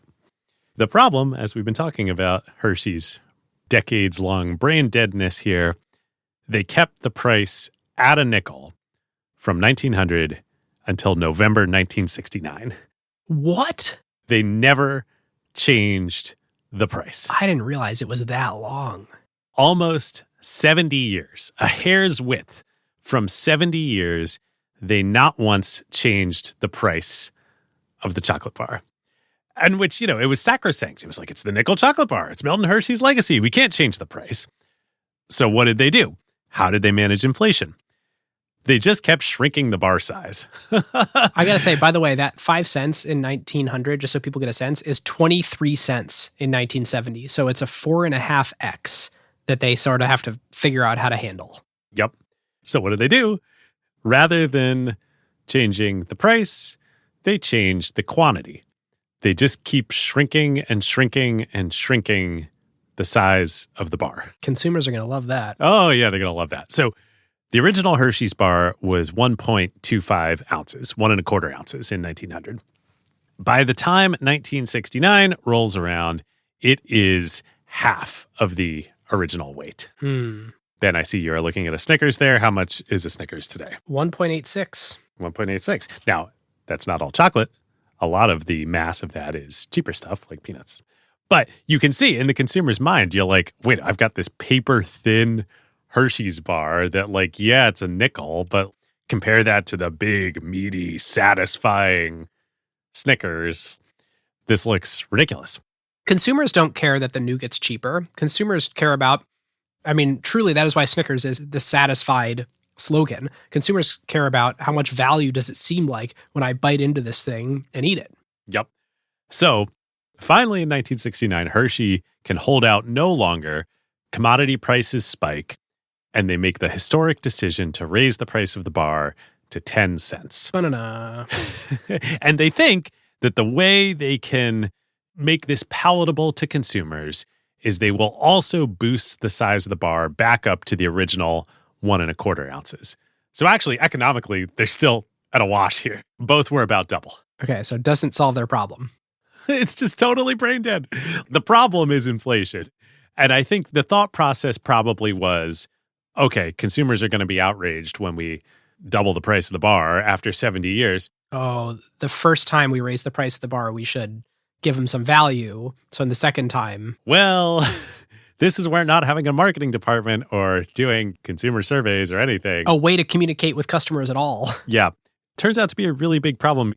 Consumers are just like, what the hell? A, you just raised the price. You doubled the price. But B, you have just totally exposed that you have been gaming us for 70 years. This is literally still a big deal today. So much so that, do you remember the commercial that aired? I think it was during the Super Bowl from Joe Biden talking about shrinkflation. Oh, no.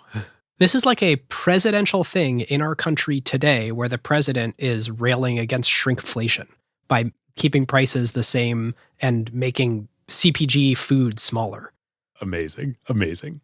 So, yeah, I believe that people were outraged by it. People were pissed. So Forrest is like, oh, man. Boy, am I ever glad that I started my own chocolate making process here. Because he now decides that in response, he is not only going to increase his advertising and blitz the nation with M&M's and Mars products, he's also going to increase the size of his bars while keeping price the same. And he starts a price and size war with Hershey.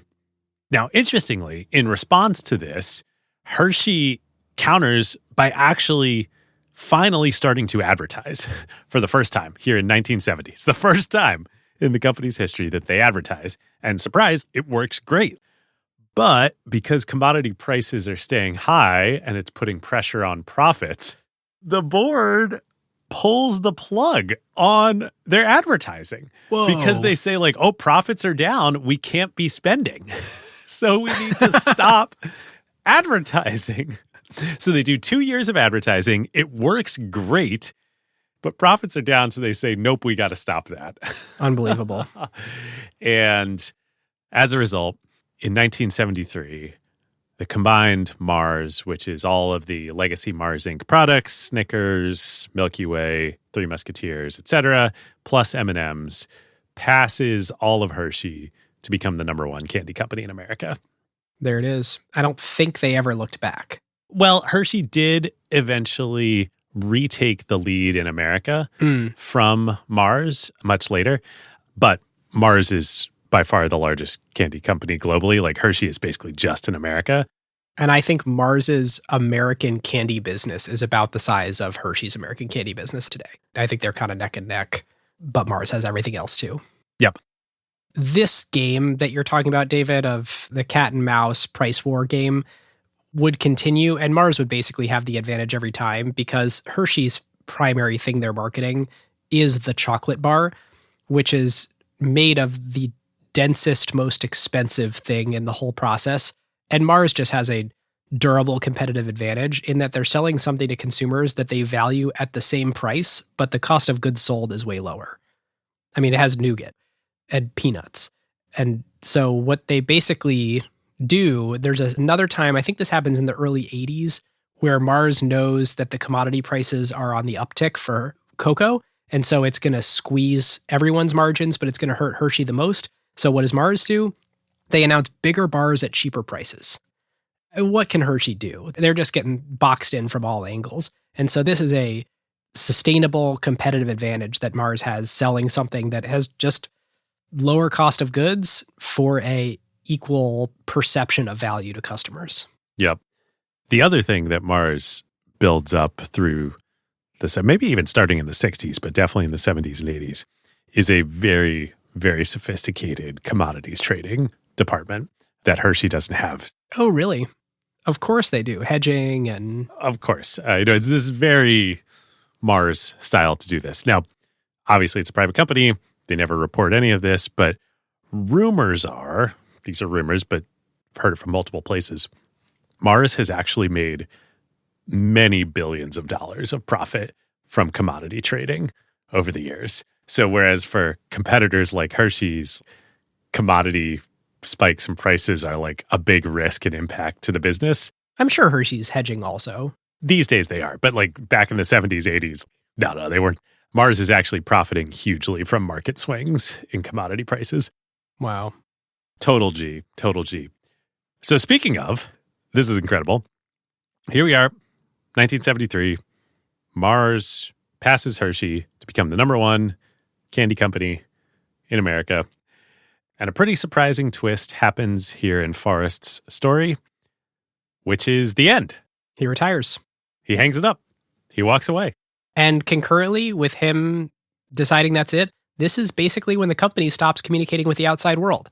So everything we're about to share from here on out is short, is basically just headlines that happen from news articles, and the company gets way, way, way more private after this.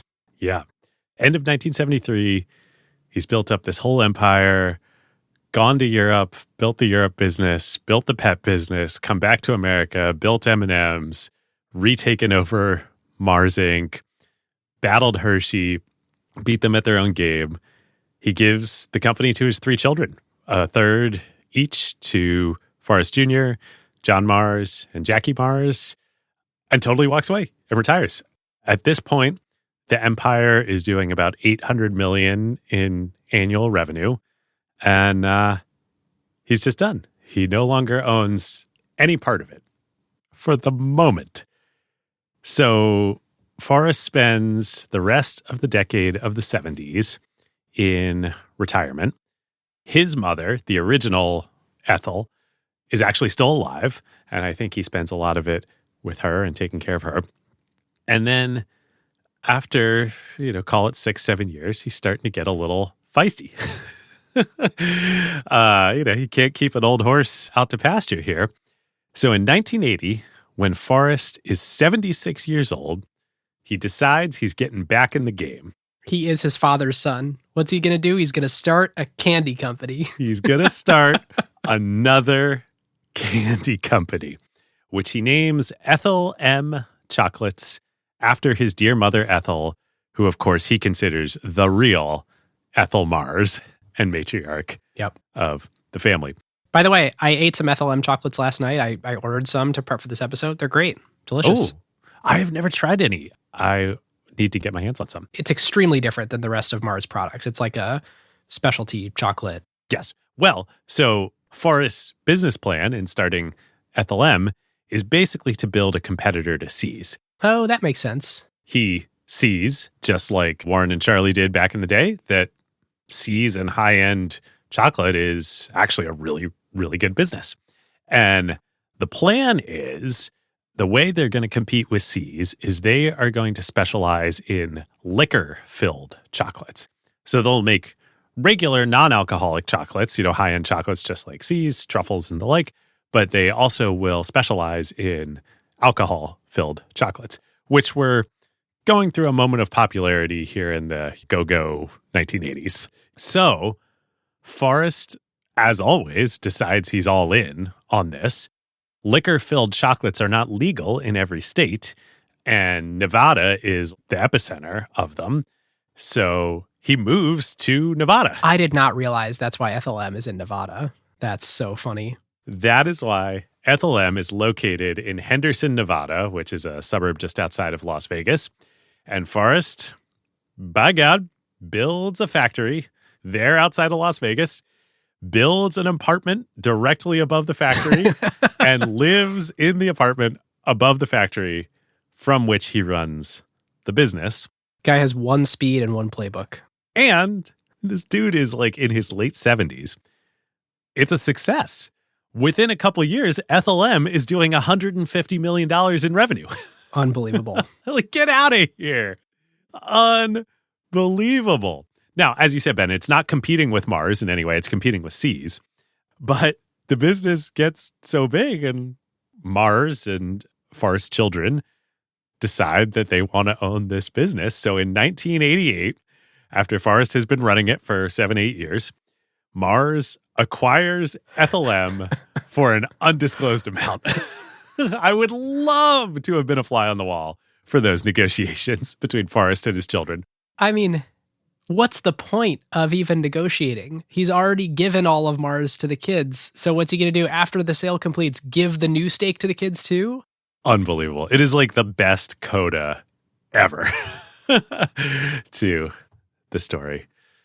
So shortly after the Ethel M acquisition is when Forrest Jr. and John Mars, the brothers who are running Mars now as co-CEOs, this is when they give Joel Brenner access and the Washington Post access to write the piece about the company.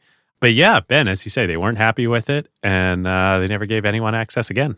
And today, their CEO does speak publicly, like does give quotes and statements. They do release press releases. They have a website.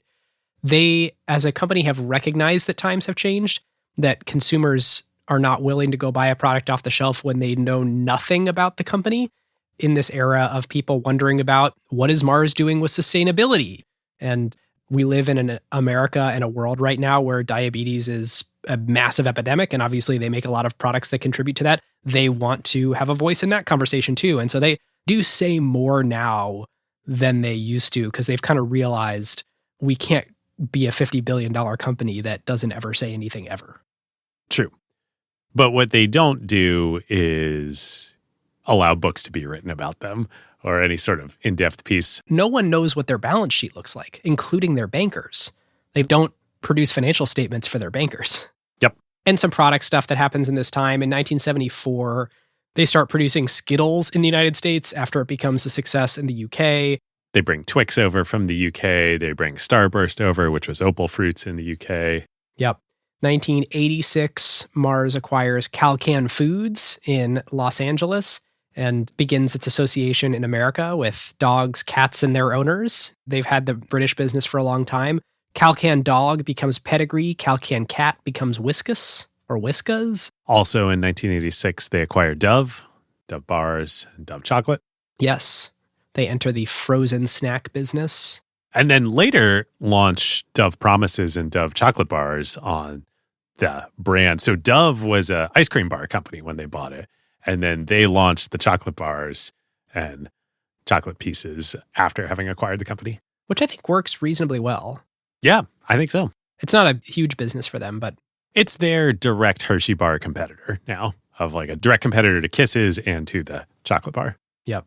The really big story, though, I think, of the brothers' tenure, and Jackie, too, as a third owner of the business, and eventually later she does also work in the business herself, is globalization. So during their tenure, by the time they hand the business over to professional management in 2001, they've grown it from, that 800 million when Forrest left to 20 billion in revenue. And yes, there are all those acquisitions and product launches we just talked about, but the big thing is going global. The brothers take them to Japan, China, Russia, the Middle East, South America. This is really fun. In 1984, they start sponsoring the Olympics, and they totally run the Visa playbook. This is when they start unifying all the product brands globally. Snickers is Snickers everywhere, and we can market globally. They really do an amazing job. yeah. And so the brothers took it from 800 million to 20 billion. Yes, over 28 years, I believe, was their tenure. A 25x in 28 years. It's almost like the Tim Cook story, too, where it's the out years of compounding and the globalization end up making the more recent story numerically far more interesting than the early story. But the early story is where the maverick is. I mean, we told this whole story about Forrest Sr. We're going to spend 10 minutes here on the next generation, and the next generation took it from hundreds of millions to $20 billion Yes, a year. Incredible. Now, that said, while globalization was, I'm sure, a Herculean task and required a lot of vision and commitment to it from the brothers, it really was, outside of the M&A, was about globalizing all the successful brands that Forrest had built. Yeah. So speaking of M&A, and we were also talking about C's and Warren and Charlie a minute ago, in 2008, Mars buys Wrigley with the help of Uncle Warren and Uncle Charlie. I love that they come into this story. It's the best. I know. There's some amazing quotes from Warren at the time of the deal. One of them's like, I've been conducting a 70-year taste test on both Mars and Wrigley, and they both passed the test.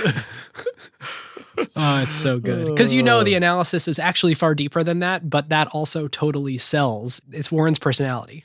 Yeah. He actually has a really insightful quote in the 2011 Berkshire shareholder letter while they were still a shareholder in Wrigley as a Mars subsidiary. He says, quote, buy commodities, sell brands has long been a formula for business success. It has produced enormous and sustained profits for Coca-Cola since 1886 and Wrigley since 1891. Then he doesn't say this, but obviously this is the Mars formula too. Sell commodities, buy brands. Buy commodities, sell brands. Oh, not as an investor. Yeah, not as an investor. Companies that buy raw products and then sell them as a branded product. Basically, you're allowed to create margin. Yes. The market is giving you the right. Consumers are giving you the right to do that. Yes. It's funny, if you flip it and you say sell commodities, buy brands, that's a good mentality for an investment portfolio. Yes, definitely. In fact, I thought that's what he meant. I want to buy this because it's a durable brand or house of brands. Interesting. Yeah, no. As the operating paradigm for a company of purchasing raw commodities and selling them as branded products. Right. If you have cocoa beans backed up to one side of your factory and then Snickers bars coming out the other, it's a good business. Yeah, you're going to do good. Interesting. So it goes down in the middle of the financial crisis. They announce the deal in April 2008, but it closes in October 2008, right after Lehman collapses. Mars buys the Wrigley Company for $23 billion. Which is a 28% premium to where it was trading that day. Yep. And even Mars at this point in time doesn't have $23 billion of cash on hand. Well, they may have, but they didn't want to use it. I'm always trying to guess how much, through all these points in history, I think Mars piles up a lot of cash, but I think they're really conservative in how they decide to deploy it. I mean, this is the trade-off with efficiency, freedom, return on total assets as the way that you're going to manage is you're just going to be very conservative in how you run the company. Yeah. But yeah, so Mars pays $11 billion itself. They get $5.7 billion in bank debt from Goldman Sachs. And then Berkshire comes in with the rest of the financing, about $6.5 billion total. And 4.4 billion of that was a loan, and then 2.1 billion is an investment into the newly created Wrigley subsidiary. Over time, Wrigley will use the profits from all their businesses to buy out Berkshire. And so it must have been negotiated in that Mars had the right over some period of time to buy out that $2.1 billion equity investment. Indeed, that is correct. So what happens 5 years later in 2013, Mars repurchases the debt portion of Berkshire's financing. And man, this debt, God, the financial crisis, like Warren was so good to be investing in such high quality companies at the interest rates that he got. So the $4.4 billion in debt that Berkshire invested had an 11.45% interest rate. Oh my God. So during the 5 years that it was outstanding, Berkshire earned $2.5 billion just in interest. Now, when Mars bought it back in 2013, that was before the debt matured. So they had to pay Warren a premium to buy it back early. They paid a $680 million premium. So all told, for the $4.5 billion debt investment, Berkshire gets its money back, plus another, call it 3.2 billion just on the debt. Over 5 years. Over 5 years. Now, the equity portion, the 2.1 billion, in 2016, Mars buys out Berkshire. So Buffett sells Mars his entire stake back for $4.6 billion versus the 2.1 that he originally invested. He more than doubled the money in 5 years on that, in addition to almost doubling the money on the debt. Even better for Warren, because that equity that he held was preferred equity, it also had a dividend associated with it, of which they likely made another $1 billion in dividends on the preferred equity. It's interesting that they did the bank debt from Goldman Sachs and this dual instrument from Berkshire. Yeah. Why not go all one or all the other? Because you would think they would have the option to. Well, I think this gets back to the value that Warren and Berkshire always provide, but were especially providing during the financial crisis, which is just the reputational guarantee and solidity. Oh, you think getting Berkshire was what they used to be able to pull in the bank debt? I bet it helped pull in the bank debt, because I doubt Mars had significant banking relationships going into this because they didn't have any debt. No, in fact, they classically never do acquisitions with outside banks. They're obsessed with using only their own cash. Yep. And Goldman was Berkshire's preferred bank, so probably pulled Goldman in. The other aspect to this is the Wrigley shareholders. You had to give confidence to the Wrigley shareholders to vote for the deal, to get it done. And so having Buffett come in, put his stamp of approval, calm everybody down, even in the midst of all the craziness with Lehman, I suspect there's no way the deal gets done if Berkshire doesn't get involved. That's really interesting. Given what was happening in October 2008. Wow. All told, Berkshire puts in $6.5 billion and about doubles its money in the whole 8 years. So 5 years on the debt and then another few years on the equity. How much did Goldman make on the deal? I doubt that much. Right. Definitely, Berkshire got some sort of premium for using their reputation in this deal. Yep.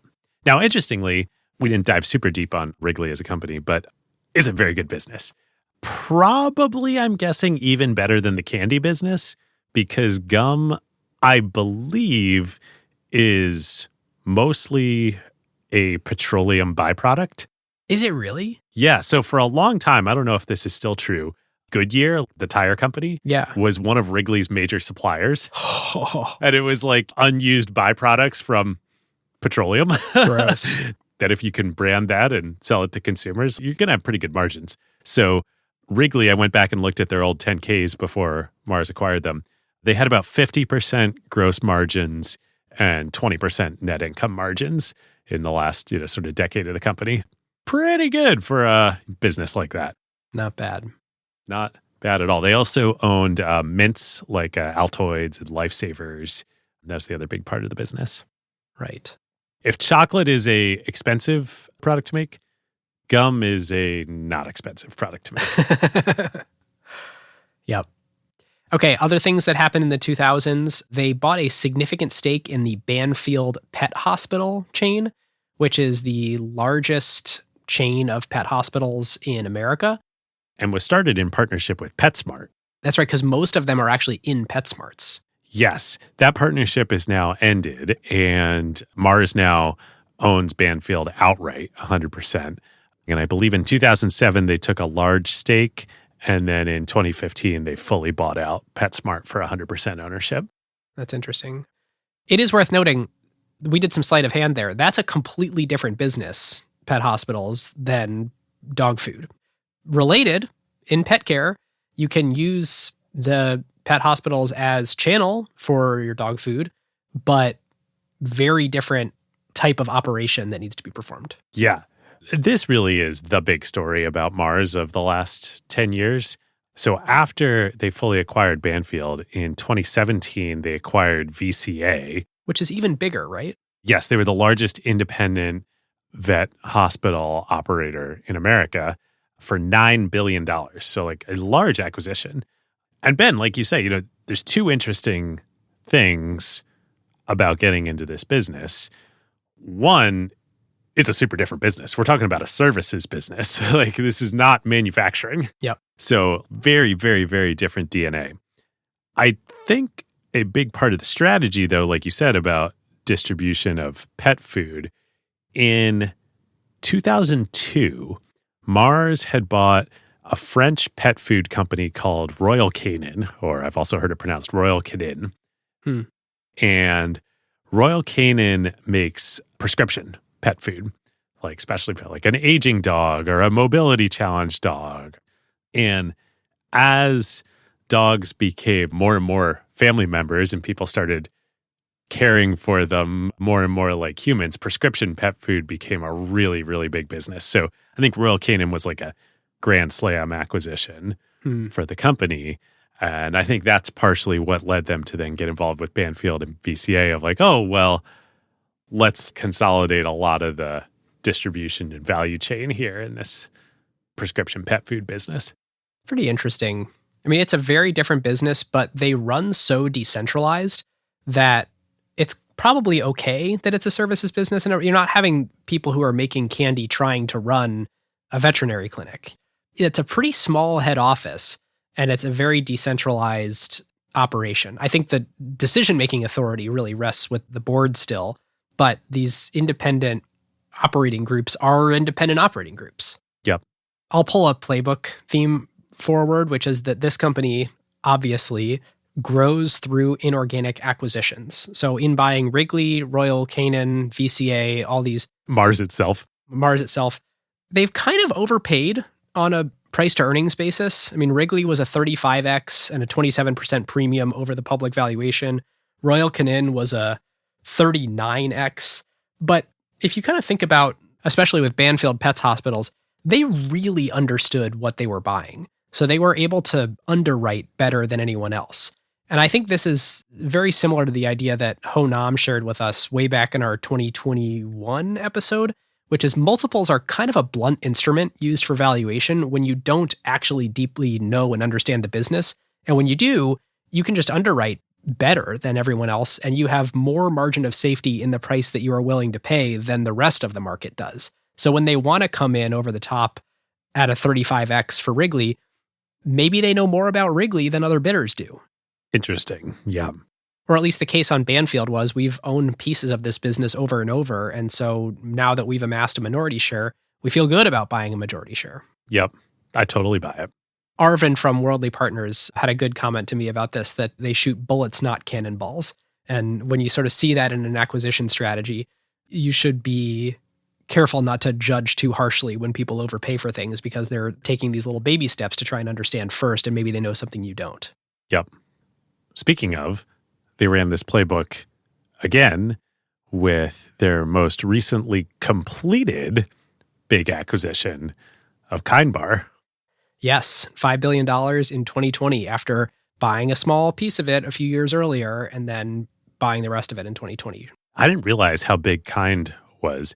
Kind was doing $1.5 billion in revenue, I believe almost completely domestically in America. Yeah, and Mars took it global. Yeah, so I think that has been a big success for the company as well. Do you know how they grew so big domestically? Ooh, I don't. Starbucks. Ah, makes sense. Checkout counters at Starbucks. Impulse purchase. There you go. And it fits with Starbucks brand ethos. It's like healthy. Honestly, I eat them all the time. It's a 5 gram of sugar bar that's super satisfying, that doesn't leave my teeth feeling gross or make me feel like I ate something with a bunch of unnatural ingredients. I know it's still a candy bar, but it's a 5 gram of sugar candy bar. So I think as far as Mars thinking about, geez, we want some sort of diversification hedge if people stop eating candy bars, they're on a good trend there.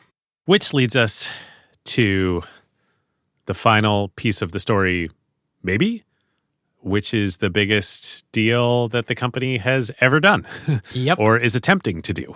So in August, Mars announced that they have entered a definitive agreement with Kellanova to purchase the company for $35.9 billion.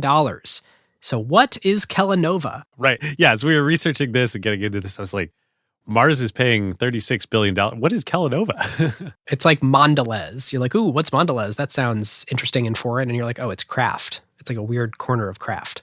Yeah. So Kellanova, do I have this right, is Kellogg's minus the American cereal business. That is correct. So it's all the snack businesses and international cereal. So the snacks are like Rice Krispie treats, Pringles, eggs, Pop-Tarts, RX Bar, which is going to be interesting that they'll own RX Bar and Kind Bar. It is the largest CPG transaction since the merger between Kraft and Heinz in 2015. And so... another Berkshire Hathaway special. I mean, if you think about it, the family is worth $117 billion today, which essentially means the company's worth $117 billion, which is kind of interesting. It's a $50 billion company that at least Forbes, I think it's Forbes, pegs it at $117 billion of enterprise value. Of course, there's no market to buy these shares, so who knows how to value it really. Right. And when you say $50 billion company, that's their annual revenue. Annual revenue, yep. So they have started reporting in recent years, or at least alluding to what the top line revenue number is. Yes, that's correct. They're going to get a lot bigger, I guess, is the takeaway from this. If they're worth $117 billion now, and they're using a bunch of their cash and presumably some outside leverage, we'll have to see, for a $35.9 billion acquisition, that's a big size up. That is transformative, yes. It also basically makes them look like Nestle. Yeah. Which Nestle has been the real competition for years now. And Nestle's huge. They're over $100 billion in revenue, and they're extremely diversified. Extremely diversified, yes. Which obviously, again, Mars has always been diversified, but nowhere near the extent that Nestle is. And now with the Kellanova acquisition, they're going to look a lot more like Nestle. And Mars is going to be selling, I just looked it up, investment-grade bonds to help with its planned sale of Kellanova. So they are raising some outside capital for that, not just using their cash. Interesting. So that brings us to today. David, we were just talking about it. In 2021, they did $45 billion in revenue. 2022 was $47. 2023 was $50. And to your point, they're now saying over $50. Here's the interesting thing that we have been hiding from listeners the whole episode, and I know you've been dying to say. Mars Snacking did $18 billion in revenue. That is a segment of their business that includes all the candy. So we've told this whole story all about the smaller piece of the business. You'll notice 18 is not only a smaller number than 50, it's less than half of 50. Yeah. Pet care is actually the bigger business. 59% of revenue comes from the pet care segment.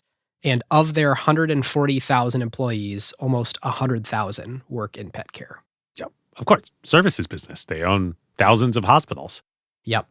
So we don't know the margin of the pet hospitals versus the dog food versus the candy. Specifically about Mars, we can probably look at industry comparables to try to understand that. But at least on a top line basis and an employee basis, pet care is the dominant component of this business. If you want a little bit of a hint, the new CEO in 2022 came from their pet care division. In many ways, they are a pet food company that also makes candy and always has been. I mean, if you look back, it was the year after Forrest Mars founded the UK division is when they bought the first dog food, which was almost immediately cash generative. Totally. That's like the biggest aha moment to me is they've been doing this the whole time, other than the veterinary services. That is, again, new. So you might be wondering, well, how significant of the market of vets do they own?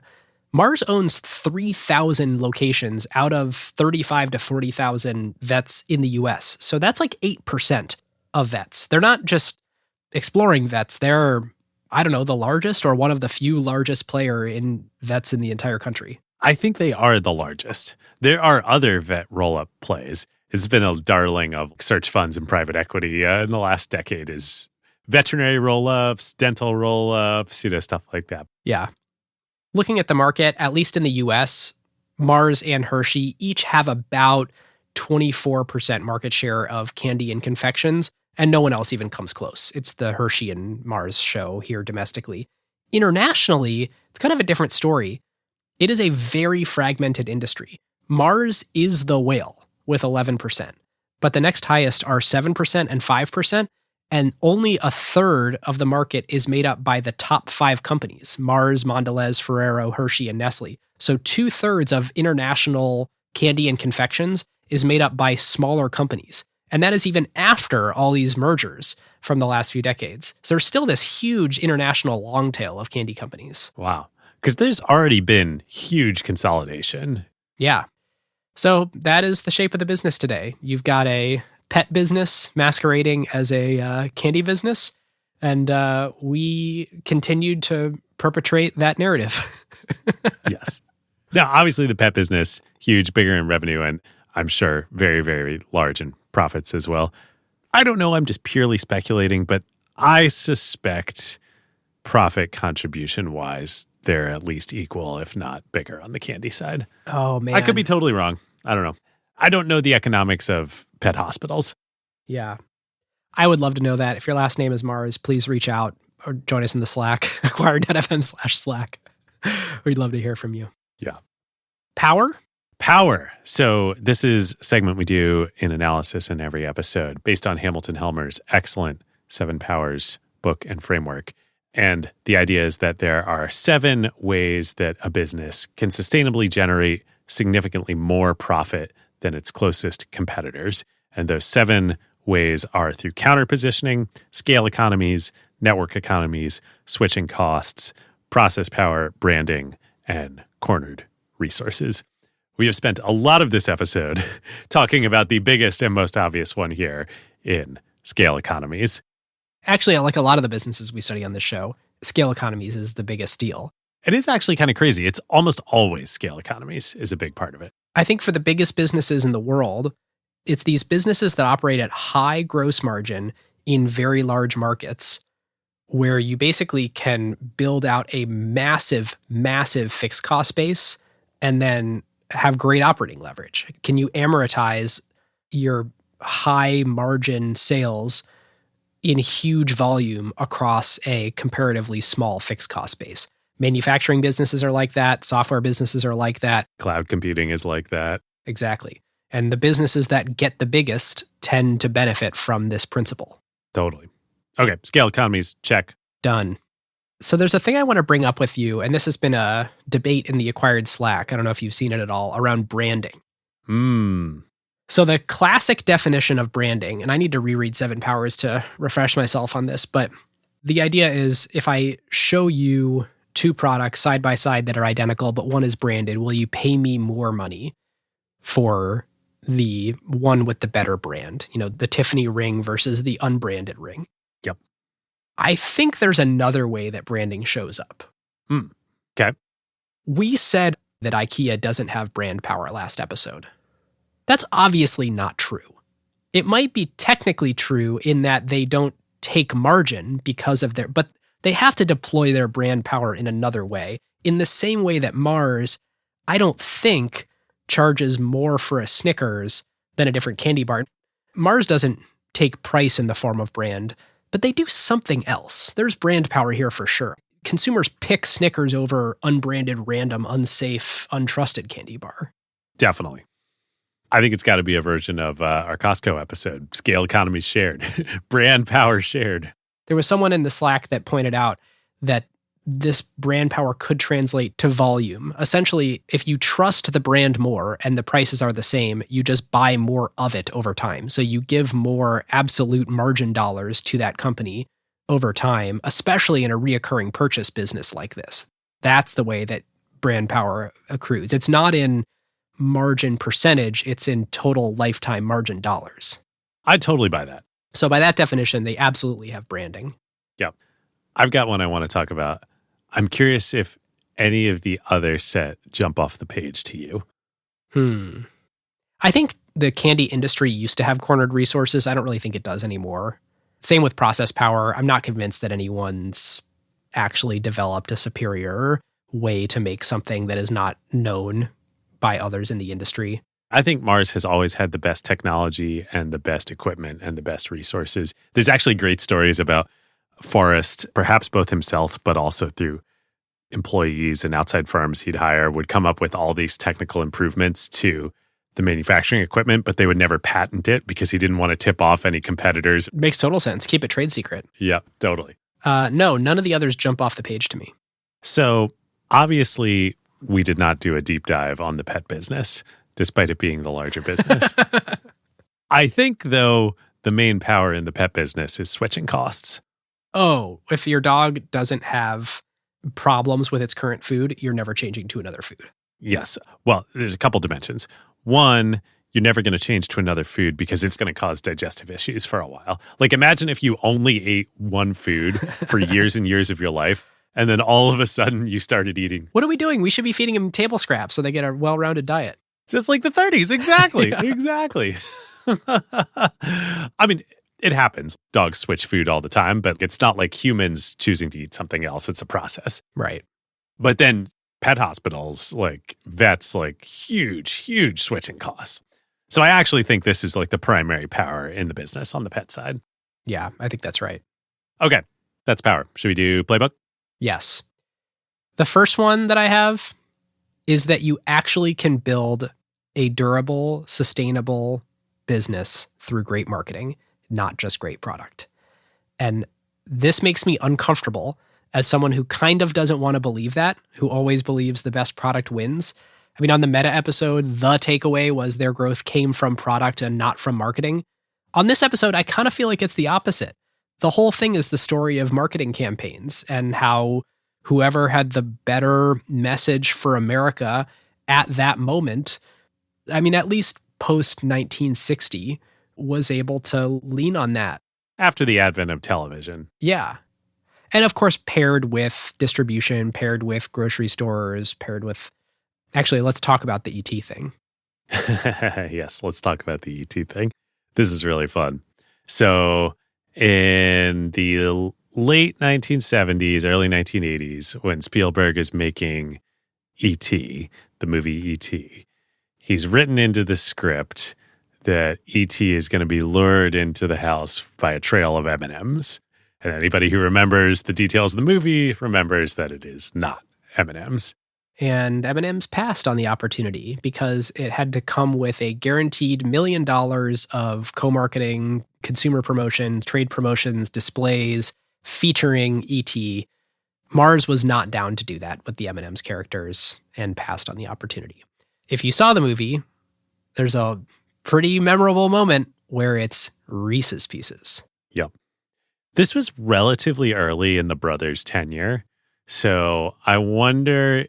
A, if Forrest would have made a different decision, and also B, if the brothers would have made a different decision had they had a little more confidence in their own security in their own place as CEOs. So I think there was a timing element to this.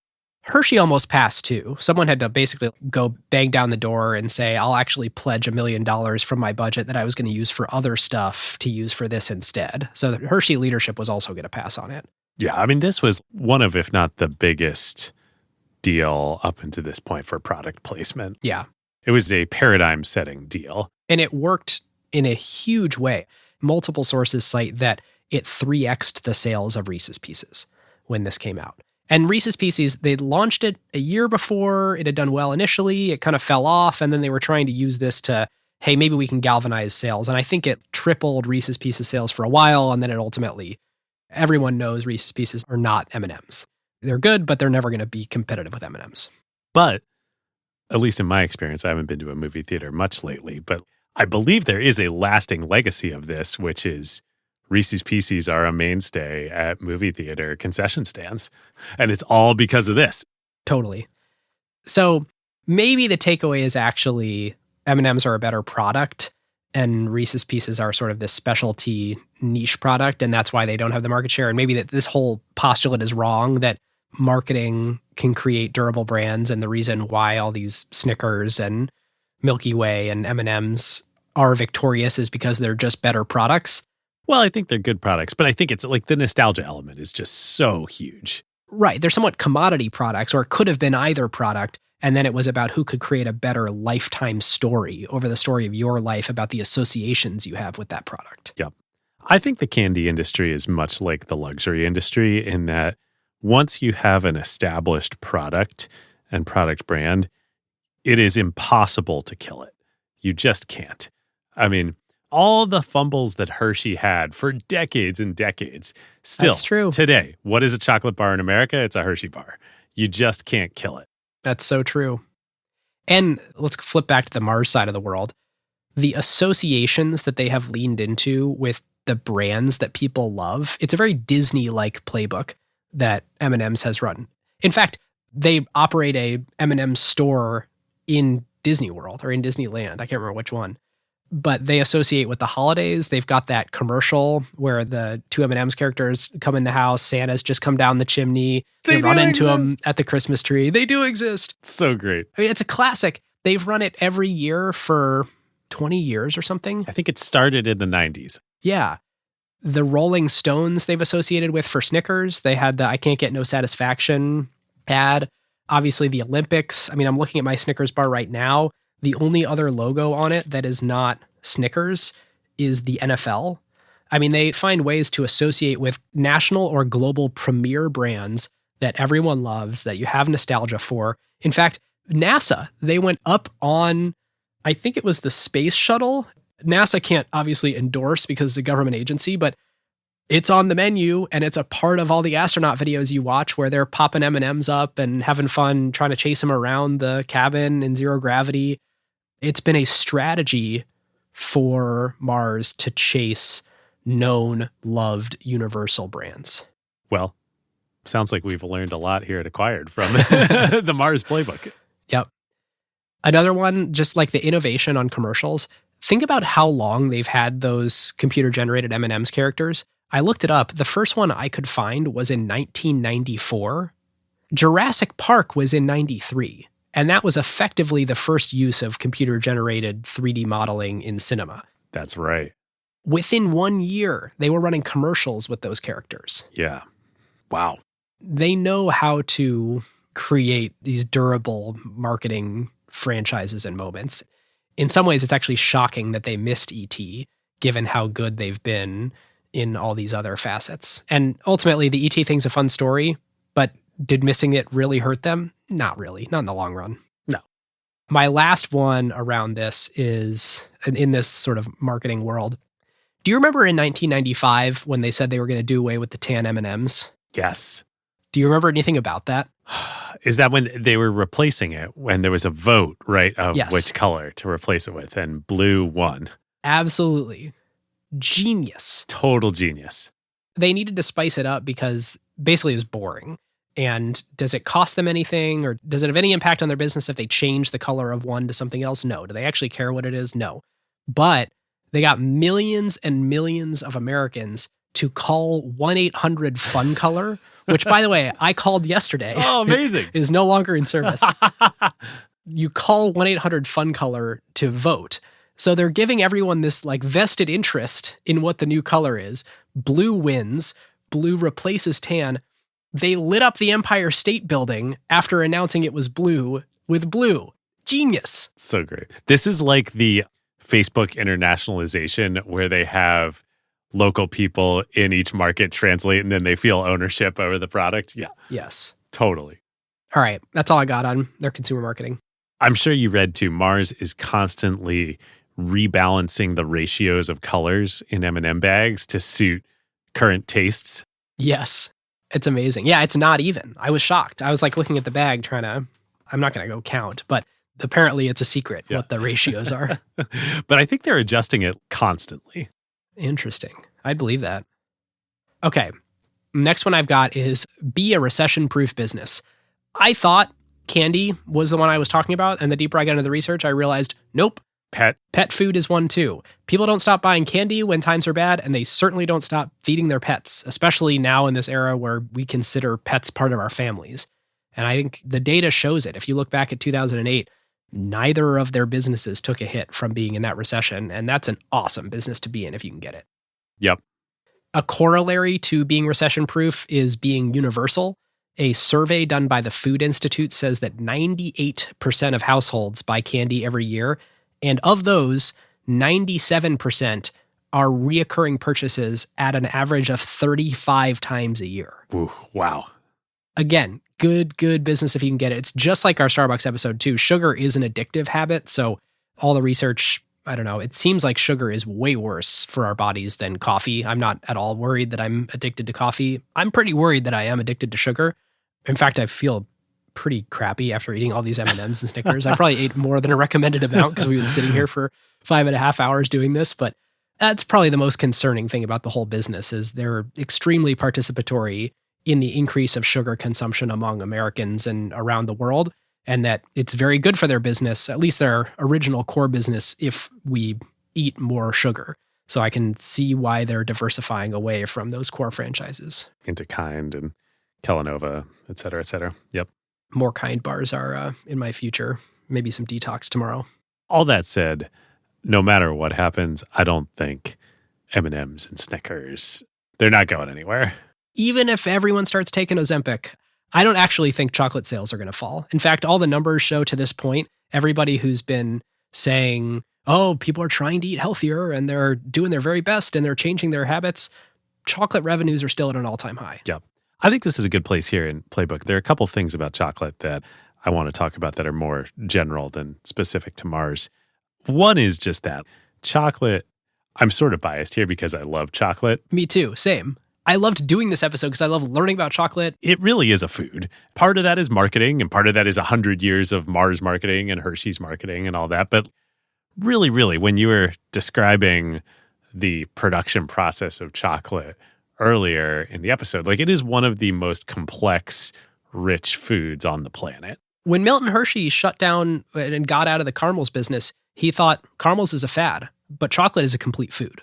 Chocolate is a food, exactly. And like he was totally right. I don't think chocolate is going anywhere, and the Ozempic risk for chocolate is way lower. Far lower than like gummy candies. The other aspect about chocolate, though, and I think here is the right place to talk about it, is the industry and what chocolate is changing hugely. And I think most people have no idea about this, but both the first and second order effects of climate change are like massively changing the chocolate industry. The cacao tree is a very, very sensitive tree. It's this bizarre plant. I don't think we talked about this earlier, but the pods, the fruit that have the seeds and beans in them, it grows directly on the trunk of the tree. There's no like branches. It's the weirdest thing to look at. It's like these football-sized pods that just go right off the trunk of the tree. Yeah, and it's something like only 25 years of their full 100-and-something year life, they actually can produce the fruit in a way where you can use it to make chocolate. Yeah, so it's this super, super long lead time to get a tree to the point where it's productive. And it's a really narrow temperature and climate band that they can be grown in. So As both world consumption and thus production of chocolate has increased hugely over the past decades and climate change is happening, these trees are so sensitive to it, like it's really impacted production. That's the first order effect on the industry. The arguably as big or bigger is the second order effect of how the industry has responded. So there's been huge efforts over the last couple decades in genetic engineering and hybridization and breeding of cacao trees to optimize for resiliency and output and production, all of which is good, ensuring continued production of chocolate. As long as it doesn't come at the expense of taste. Right. So that's the downside. It has not been optimizing for taste, either preservation of the current tastes or just good taste in general. So actually, the taste of chocolate has changed a lot in the last few years as the plants themselves have been engineered and changed a lot. To be more resilient and productive. Yep, exactly. So a lot of the real richness and complexity that has for thousands of years made chocolate like a super attractive food for humans is sort of in danger of being lost or being watered down. I will say the industry is very focused on this. This is like a existential, super important focus of Mars and the entire chocolate industry. Yeah, that is the correct takeaway. Whenever you talk to people in the industry, this is what they're talking about. Yep. All right, I have got a couple more. The first one is conglomeration and doing it well. They very early on learned how to acquire and conglomerate, how to do acquisitions, which parts to centralize. Spoiler alert, very few. Which parts to decentralize, actually most of them. When you are running two completely different businesses and running two completely different geographies from the first 5 years of your company's existence, you end up actually developing the muscle to do this well. And so I think it's very different than these companies that later in life are like, we're going to get into XYZ. Mars always has been a diversified conglomerate. And they actually look a lot like LVMH in that they aren't a private equity firm. They're a buy and hold. Yeah. I think they've made 30 acquisitions since the 90s, and they've only sold 2 things since 2015. It's very Bernard Arnault style. They also don't rebrand things. They keep the original brands, even in the pet hospital business. Yeah, that's super interesting. You'd think of anywhere where you would want to centralize the brand. It's like, no, VCA, Banfield, they're separate. Yeah, it's super true. And then my last one is duration. If you look at them over the last 100 years, they have grown revenue at a compound annual growth rate of 14% for a century. Pretty good. The question sort of comes back to what conditions enable a business to grow like that for that long? It's global applicability. It's the margin structure you're talking about where you can take in commodities and spit out brands. It's the operational efficiency of doing it. It's the reoccurring purchase that has a habitual, if not addictive, component to it. It's the scale economies of being able to achieve and maintain number one dominant market share over many decade-long periods. Yep. It's pretty amazing that those things come together in a way that make it possible to grow at 14% for a century, if executed well. Wild. All right, David, we are into the quintessence. Quintessence. Listeners, this is a new thing that we added as we tried to figure out how do we land the plane? What is the big takeaway that we can't stop thinking about after talking through the whole story of the episode? Great. I'll go first. Couple things about this company. One, man, Forrest Sr. was such a freaking G. And because the company is so private, nobody knows about him, but he should be right up there with Sam Walton, Henry Ford, with the very, very greatest American entrepreneurs of all time. He was truly a genius. I think probably had a lot of complications and faults in his personal life. Which is the same thing as basically everyone we cover on this show. Rockefeller, all of them. Yes. But when it comes to business and entrepreneurial leaders, he's one of the greatest. Yep. For sure. Okay. So that's one. That's not necessarily the quintessence of the company. But I feel like we need to say that just because it's not like a widely accepted fact. Totally. Two, though, we have not yet studied Coca-Cola. We haven't studied Procter & Gamble. So with the caveat that those companies and ones like them probably also fit this bill. I think Mars is one of the first modern companies. That's interesting. You know, everything that Forrest was doing back in the 30s when he was starting were like radical and now are just completely widely accepted. Yeah. Everything from open office structures to diversification to getting into pet food to seeing that dogs and cats were going to become part of families. Maximizing yield on equipment for efficiency. Maximizing yield, managing companies in a scientific way, getting into television advertising.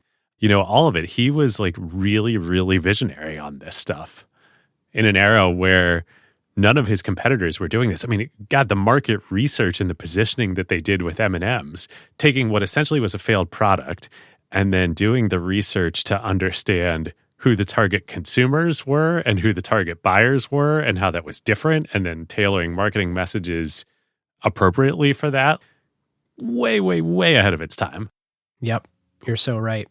It's funny, that leads me all to my quintessence of this episode is how path-dependent the outcome was. And what I mean by that is, could you do all of the things that Forrest Mars did to create a company like this today? No, you could not. It required being in that place in that time with that technology and that competitive set. And this is probably true across all episodes, but it just strikes me in the face right now that he needed to have the chip on his shoulder from the relationship with his dad. He needed the assets that he got from his dad when he went to Europe. Yeah. Oh, even before that. I mean, he wouldn't have gone to Yale if it weren't for his dad finally becoming somewhat wealthy. And if he hadn't gone to Yale, he wouldn't have gotten exposed to the DuPonts. Yeah, so many path dependencies here. Right. He happened to be a American capitalist competing against British Quaker and British Quaker-inspired competitors. Industrialization and mechanization, the timing of television and commercials and grocery stores when it did. All of these were brilliant decisions executed within the context of his time, but you needed to be in that time, in that place, in that specific situation in order to pull any of this off. So the question is, how do you do this today with a completely different playbook? Yep, you don't. You build your own company. Because all of the great companies that we study are their own companies. Yep, that's exactly right. Love it. All right, before we get to Carve Outs, I have one piece of trivia for you. Ooh, I love trivia. So you mentioned that the Hershey Trust is responsible for maintaining the Milton Hershey School, which started as a school for orphans and now is a school for students that come from low-income families or sort of need a home or, you know, just need a benefit from what the school provides. David, how big is the endowment of the Milton Hershey School? I think it is by far the largest endowment of a secondary school in America and assuredly the world. Yes. I want to say it's like 10 or 15 billion. Yep, $17.4 billion. Yeah, for a high school. Well, it's some younger than that, but the enrollment of the school is 2,200 students. And so the endowment dollars per student, I assume, are the absolute highest anywhere in the world. It is totally incredible. I mean, we debated when we first set out to do this episode whether it should be about Mars or Hershey. We ultimately decided Mars because these days it's the bigger and more important company. But the Hershey story is freaking wild. Milton Hershey gave the whole company to the Hershey Trust. Yeah, which operated a school for orphans, like a high school for orphans that owns the company. The primary shareholder has a primary purpose that is maintain the school. Right. It is a very specific mission to support this school. They have a hard time spending all the money. I mean, they're never going to get close to actually spending the endowment dollars or have any risk of spending the endowment dollars. Just think about what 4% of 17 billion is a year and think about what the required budget is to run a 2,200 person school. Yeah, totally wild. Love it. Okay, Carve Outs. I got 3. One we've already talked about. Dandelion chocolate. These people are the best. The factory is so freaking cool and the chocolate is absolutely amazing. They are a part of the bean to bar movement. So they source beans that are not commodity beans. They specifically source single origin beans. They go the extra mile to, remove any imperfections And then in a very craft way, they make some of the best chocolate you've ever tasted. It really is like the wine industry. Yeah, I think I speak for you too. We're both very grateful to Todd, Elaine, and the team there for just kind of taking us through it all and explaining how chocolate is made. It was very cool. So if you're looking for any late holiday gifts or just any good chocolate, I can't recommend Dandelion enough. Well, you stole one of my Carve Outs. Dandelion was one of my Carve Outs. But specifically, the Dandelion Advent Calendar. Didn't you buy that for Jenny? Which, thanks to our relationship with the company, yes, I got the opportunity to buy. I bought the double so that Jenny and I can both enjoy every night. Oh my God. This is the single greatest Advent calendar that has ever been created in the history of mankind. The artwork, the design, the presentation, it's like, this is if Hermes made an Advent calendar with all of the presentation and the objectness. So like every day is an ornament that can go on the tree. It's so great. And then the chocolate inside. They partnered with chocolatiers all over the country, I think maybe even internationally, all over the world, to just highlight some of the very best talent in the chocolate making industry globally. Anyway, amazing. Dandelion, they're so great. All right. My second one, I think a while ago, I mentioned I got a Tesla Model Y, which is just an awesome car. It's just great. Went out the other day, noticed that there was a bolt sticking through the tire that we had driven over, and the tire was flat. I opened up the app, and within 90 minutes, there was somebody at my house that was taking off the wheel, throwing it in a truck, putting on a temporary wheel. So I was good to go immediately, within 90 minutes. And then 2 days later, it showed back up at my house. They had repaired the issue with the tire, pumped it back up, gave me my wheel back, took the other wheel. I didn't have to do anything. I'm just standing there. And the whole thing cost me like $120. Wow. It was like the best car service experience I've ever had in my life. That's pretty awesome. It is wild how different Tesla is from other car companies. The Model Y is the best family vehicle ever created by mankind. It's like the Model T of our generation. Yeah, it totally is. So great. Okay, that's number 2. You got one more? Last one. I think last year I carved out Silo. Silo season 2 is here on Apple TV, and it is excellent. Yeah. Per usual, par for the course for me. I have not watched any of it, but I did read the book, and the book is excellent. You read Wool? I read Wool, yeah. It's great, though. I mean, a lot of times shows, I think, have a hard time maintaining their season 1 into momentum into 2 and 2 into 3, and there's no problem with that here. Didn't you get to meet the author a while back? Hugh, yeah, he's great. He's really great. All right, I had one other besides the Dandelion Advent Calendar, which is the movie Home Alone. This is sort of a humorous one.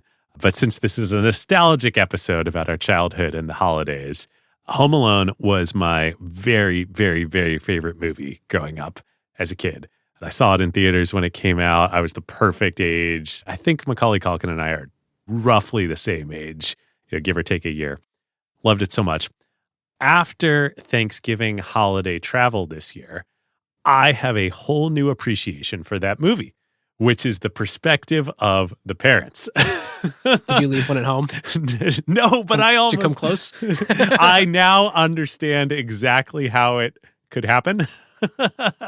And I am excited to watch it again at the holidays this year through the lens of mom and dad. Nice.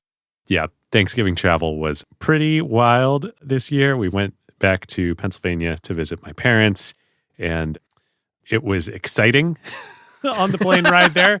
I'll put it that way. And the most awesome moment, though, I mean, this was one of those plane trips as a parent where, oh man, like the lowest of the lows, shall we say. You're sorry for everyone around you. Sorry for everyone around you. But the most amazing thing happened. We landed after the 5.5-hour flight, and a very kind gentleman sitting in the seat directly ahead of my 3-year-old daughter, who was causing ruckus the whole time and kicking his seat, et cetera. He turned around, he said, "Are you David from Acquired?" I was like, "Yes, I'm sorry." You're like, "Oh no, I've been identified." Oh no. And he's like, "I've been listening to you the whole flight." And then some other people in the rows started popping up and being like, "Oh, I've been listening." It was... Wait, multiple people were popping up and saying... Yeah, that they listened to Acquired and either had been listening on the flight or these are their favorite episodes. Or it turned what was like truly one of the lowest lows of my parenting journey into a a wonderful memory. So thank you to you all on that flight from SFO to Philadelphia the day before Thanksgiving. After watching your daughter kick someone's seat for 5 hours, you have to be like, I really hope that guy doesn't ever know who I am. Yeah. Yeah. That was my first reaction too, of like, oh no. but no, it turned into the most wonderful turnaround of the day. Wow. All right, listeners. Well, with that, special shout outs to Arvind Navaratnam at Worldly Partners for his awesome write-up on Mars. There's way more data in that than we were able to describe on air. So if you want to see some great charts, industry stats on chocolate over the years, on sugar consumption, on Hershey, on Mars, on the whole competitive set, it's linked in the show notes. I can't recommend reading through his whole PDF enough. Oh, Arvid is so great. So great. To Todd at Dandelion Chocolate, as we mentioned. Yes, and also Clara Shen, who works at Dandelion as well and chatted with me and had a lot of great insights also on the industry and on Mars. Yeah. To Gary Guittard, who I'm sure many of you have eaten Guittard chocolate, either directly by knowing it or indirectly by not knowing it, as they are the chocolate supplier to many excellent chocolate companies around the world. Including the world-famous See's candies. Yes. Which I didn't know how much I enjoyed Guittard chocolate until, well, I realized how much of it I'd eaten through See's. Yes. Speaking of trivia, I've got one for you related to Guittard. Before Milton Hershey started making chocolate in 1900, there were 3 chocolate producers in America who predated him, and I believe all of which are still operating, making dark chocolate, not milk chocolate, obviously at the time, one of which was Guittard here in San Francisco. Do you know who the 2 others were? I don't think you will get the one on the East Coast, but the third was also located here in San Francisco. Ghirardelli. Ghirardelli, yep. Yes. And then the East Coast, I don't know. The one on the East Coast was Walter Baker's in Massachusetts, I think. Oh, shoot. I did know that. Yeah. Yeah, Baker's sort of like the godfather of chocolate in the U.S., right? I think that's right. But it's super interesting how 2 manufacturers popped up here in San Francisco in the 1800s. Nice climate for it, before air conditioning at least. And then one more big thank you to say on multiple fronts to Joelle Glenn Brenner, the author of Emperors of Chocolate and the only journalist ever to get access to Mars. One, for just writing the book. We read a lot of business books, business histories here on Acquired, and Emperors of Chocolate is one of the greats. It's a total page turner. And then also thank you to her for chatting with me as we were preparing. She was very, very helpful in clarifying a few points and getting the story behind the stories. Can't recommend the book enough. Go check it out. Great. Well, if you like this episode, go check out our other episodes on LVMH, Sony, or Berkshire Hathaway, if conglomerates are your thing, or for more complex manufacturing, Novo Nordisk, the makers of Ozempic. Or if you want something more recent, check out ACQ2. We just had that awesome conversation with the CEO of ARM Holdings, Renee Haas, if you're looking for more semiconductors in your life. And if you want to discuss it, please come join us at acquired.fm/Slack with the other smart, respectful, kind folks there. With that, listeners, happy holidays, and we will see you next time. We'll see you next time. Who got the truth? Is it you? Is it you? Is it you? Who got the truth now?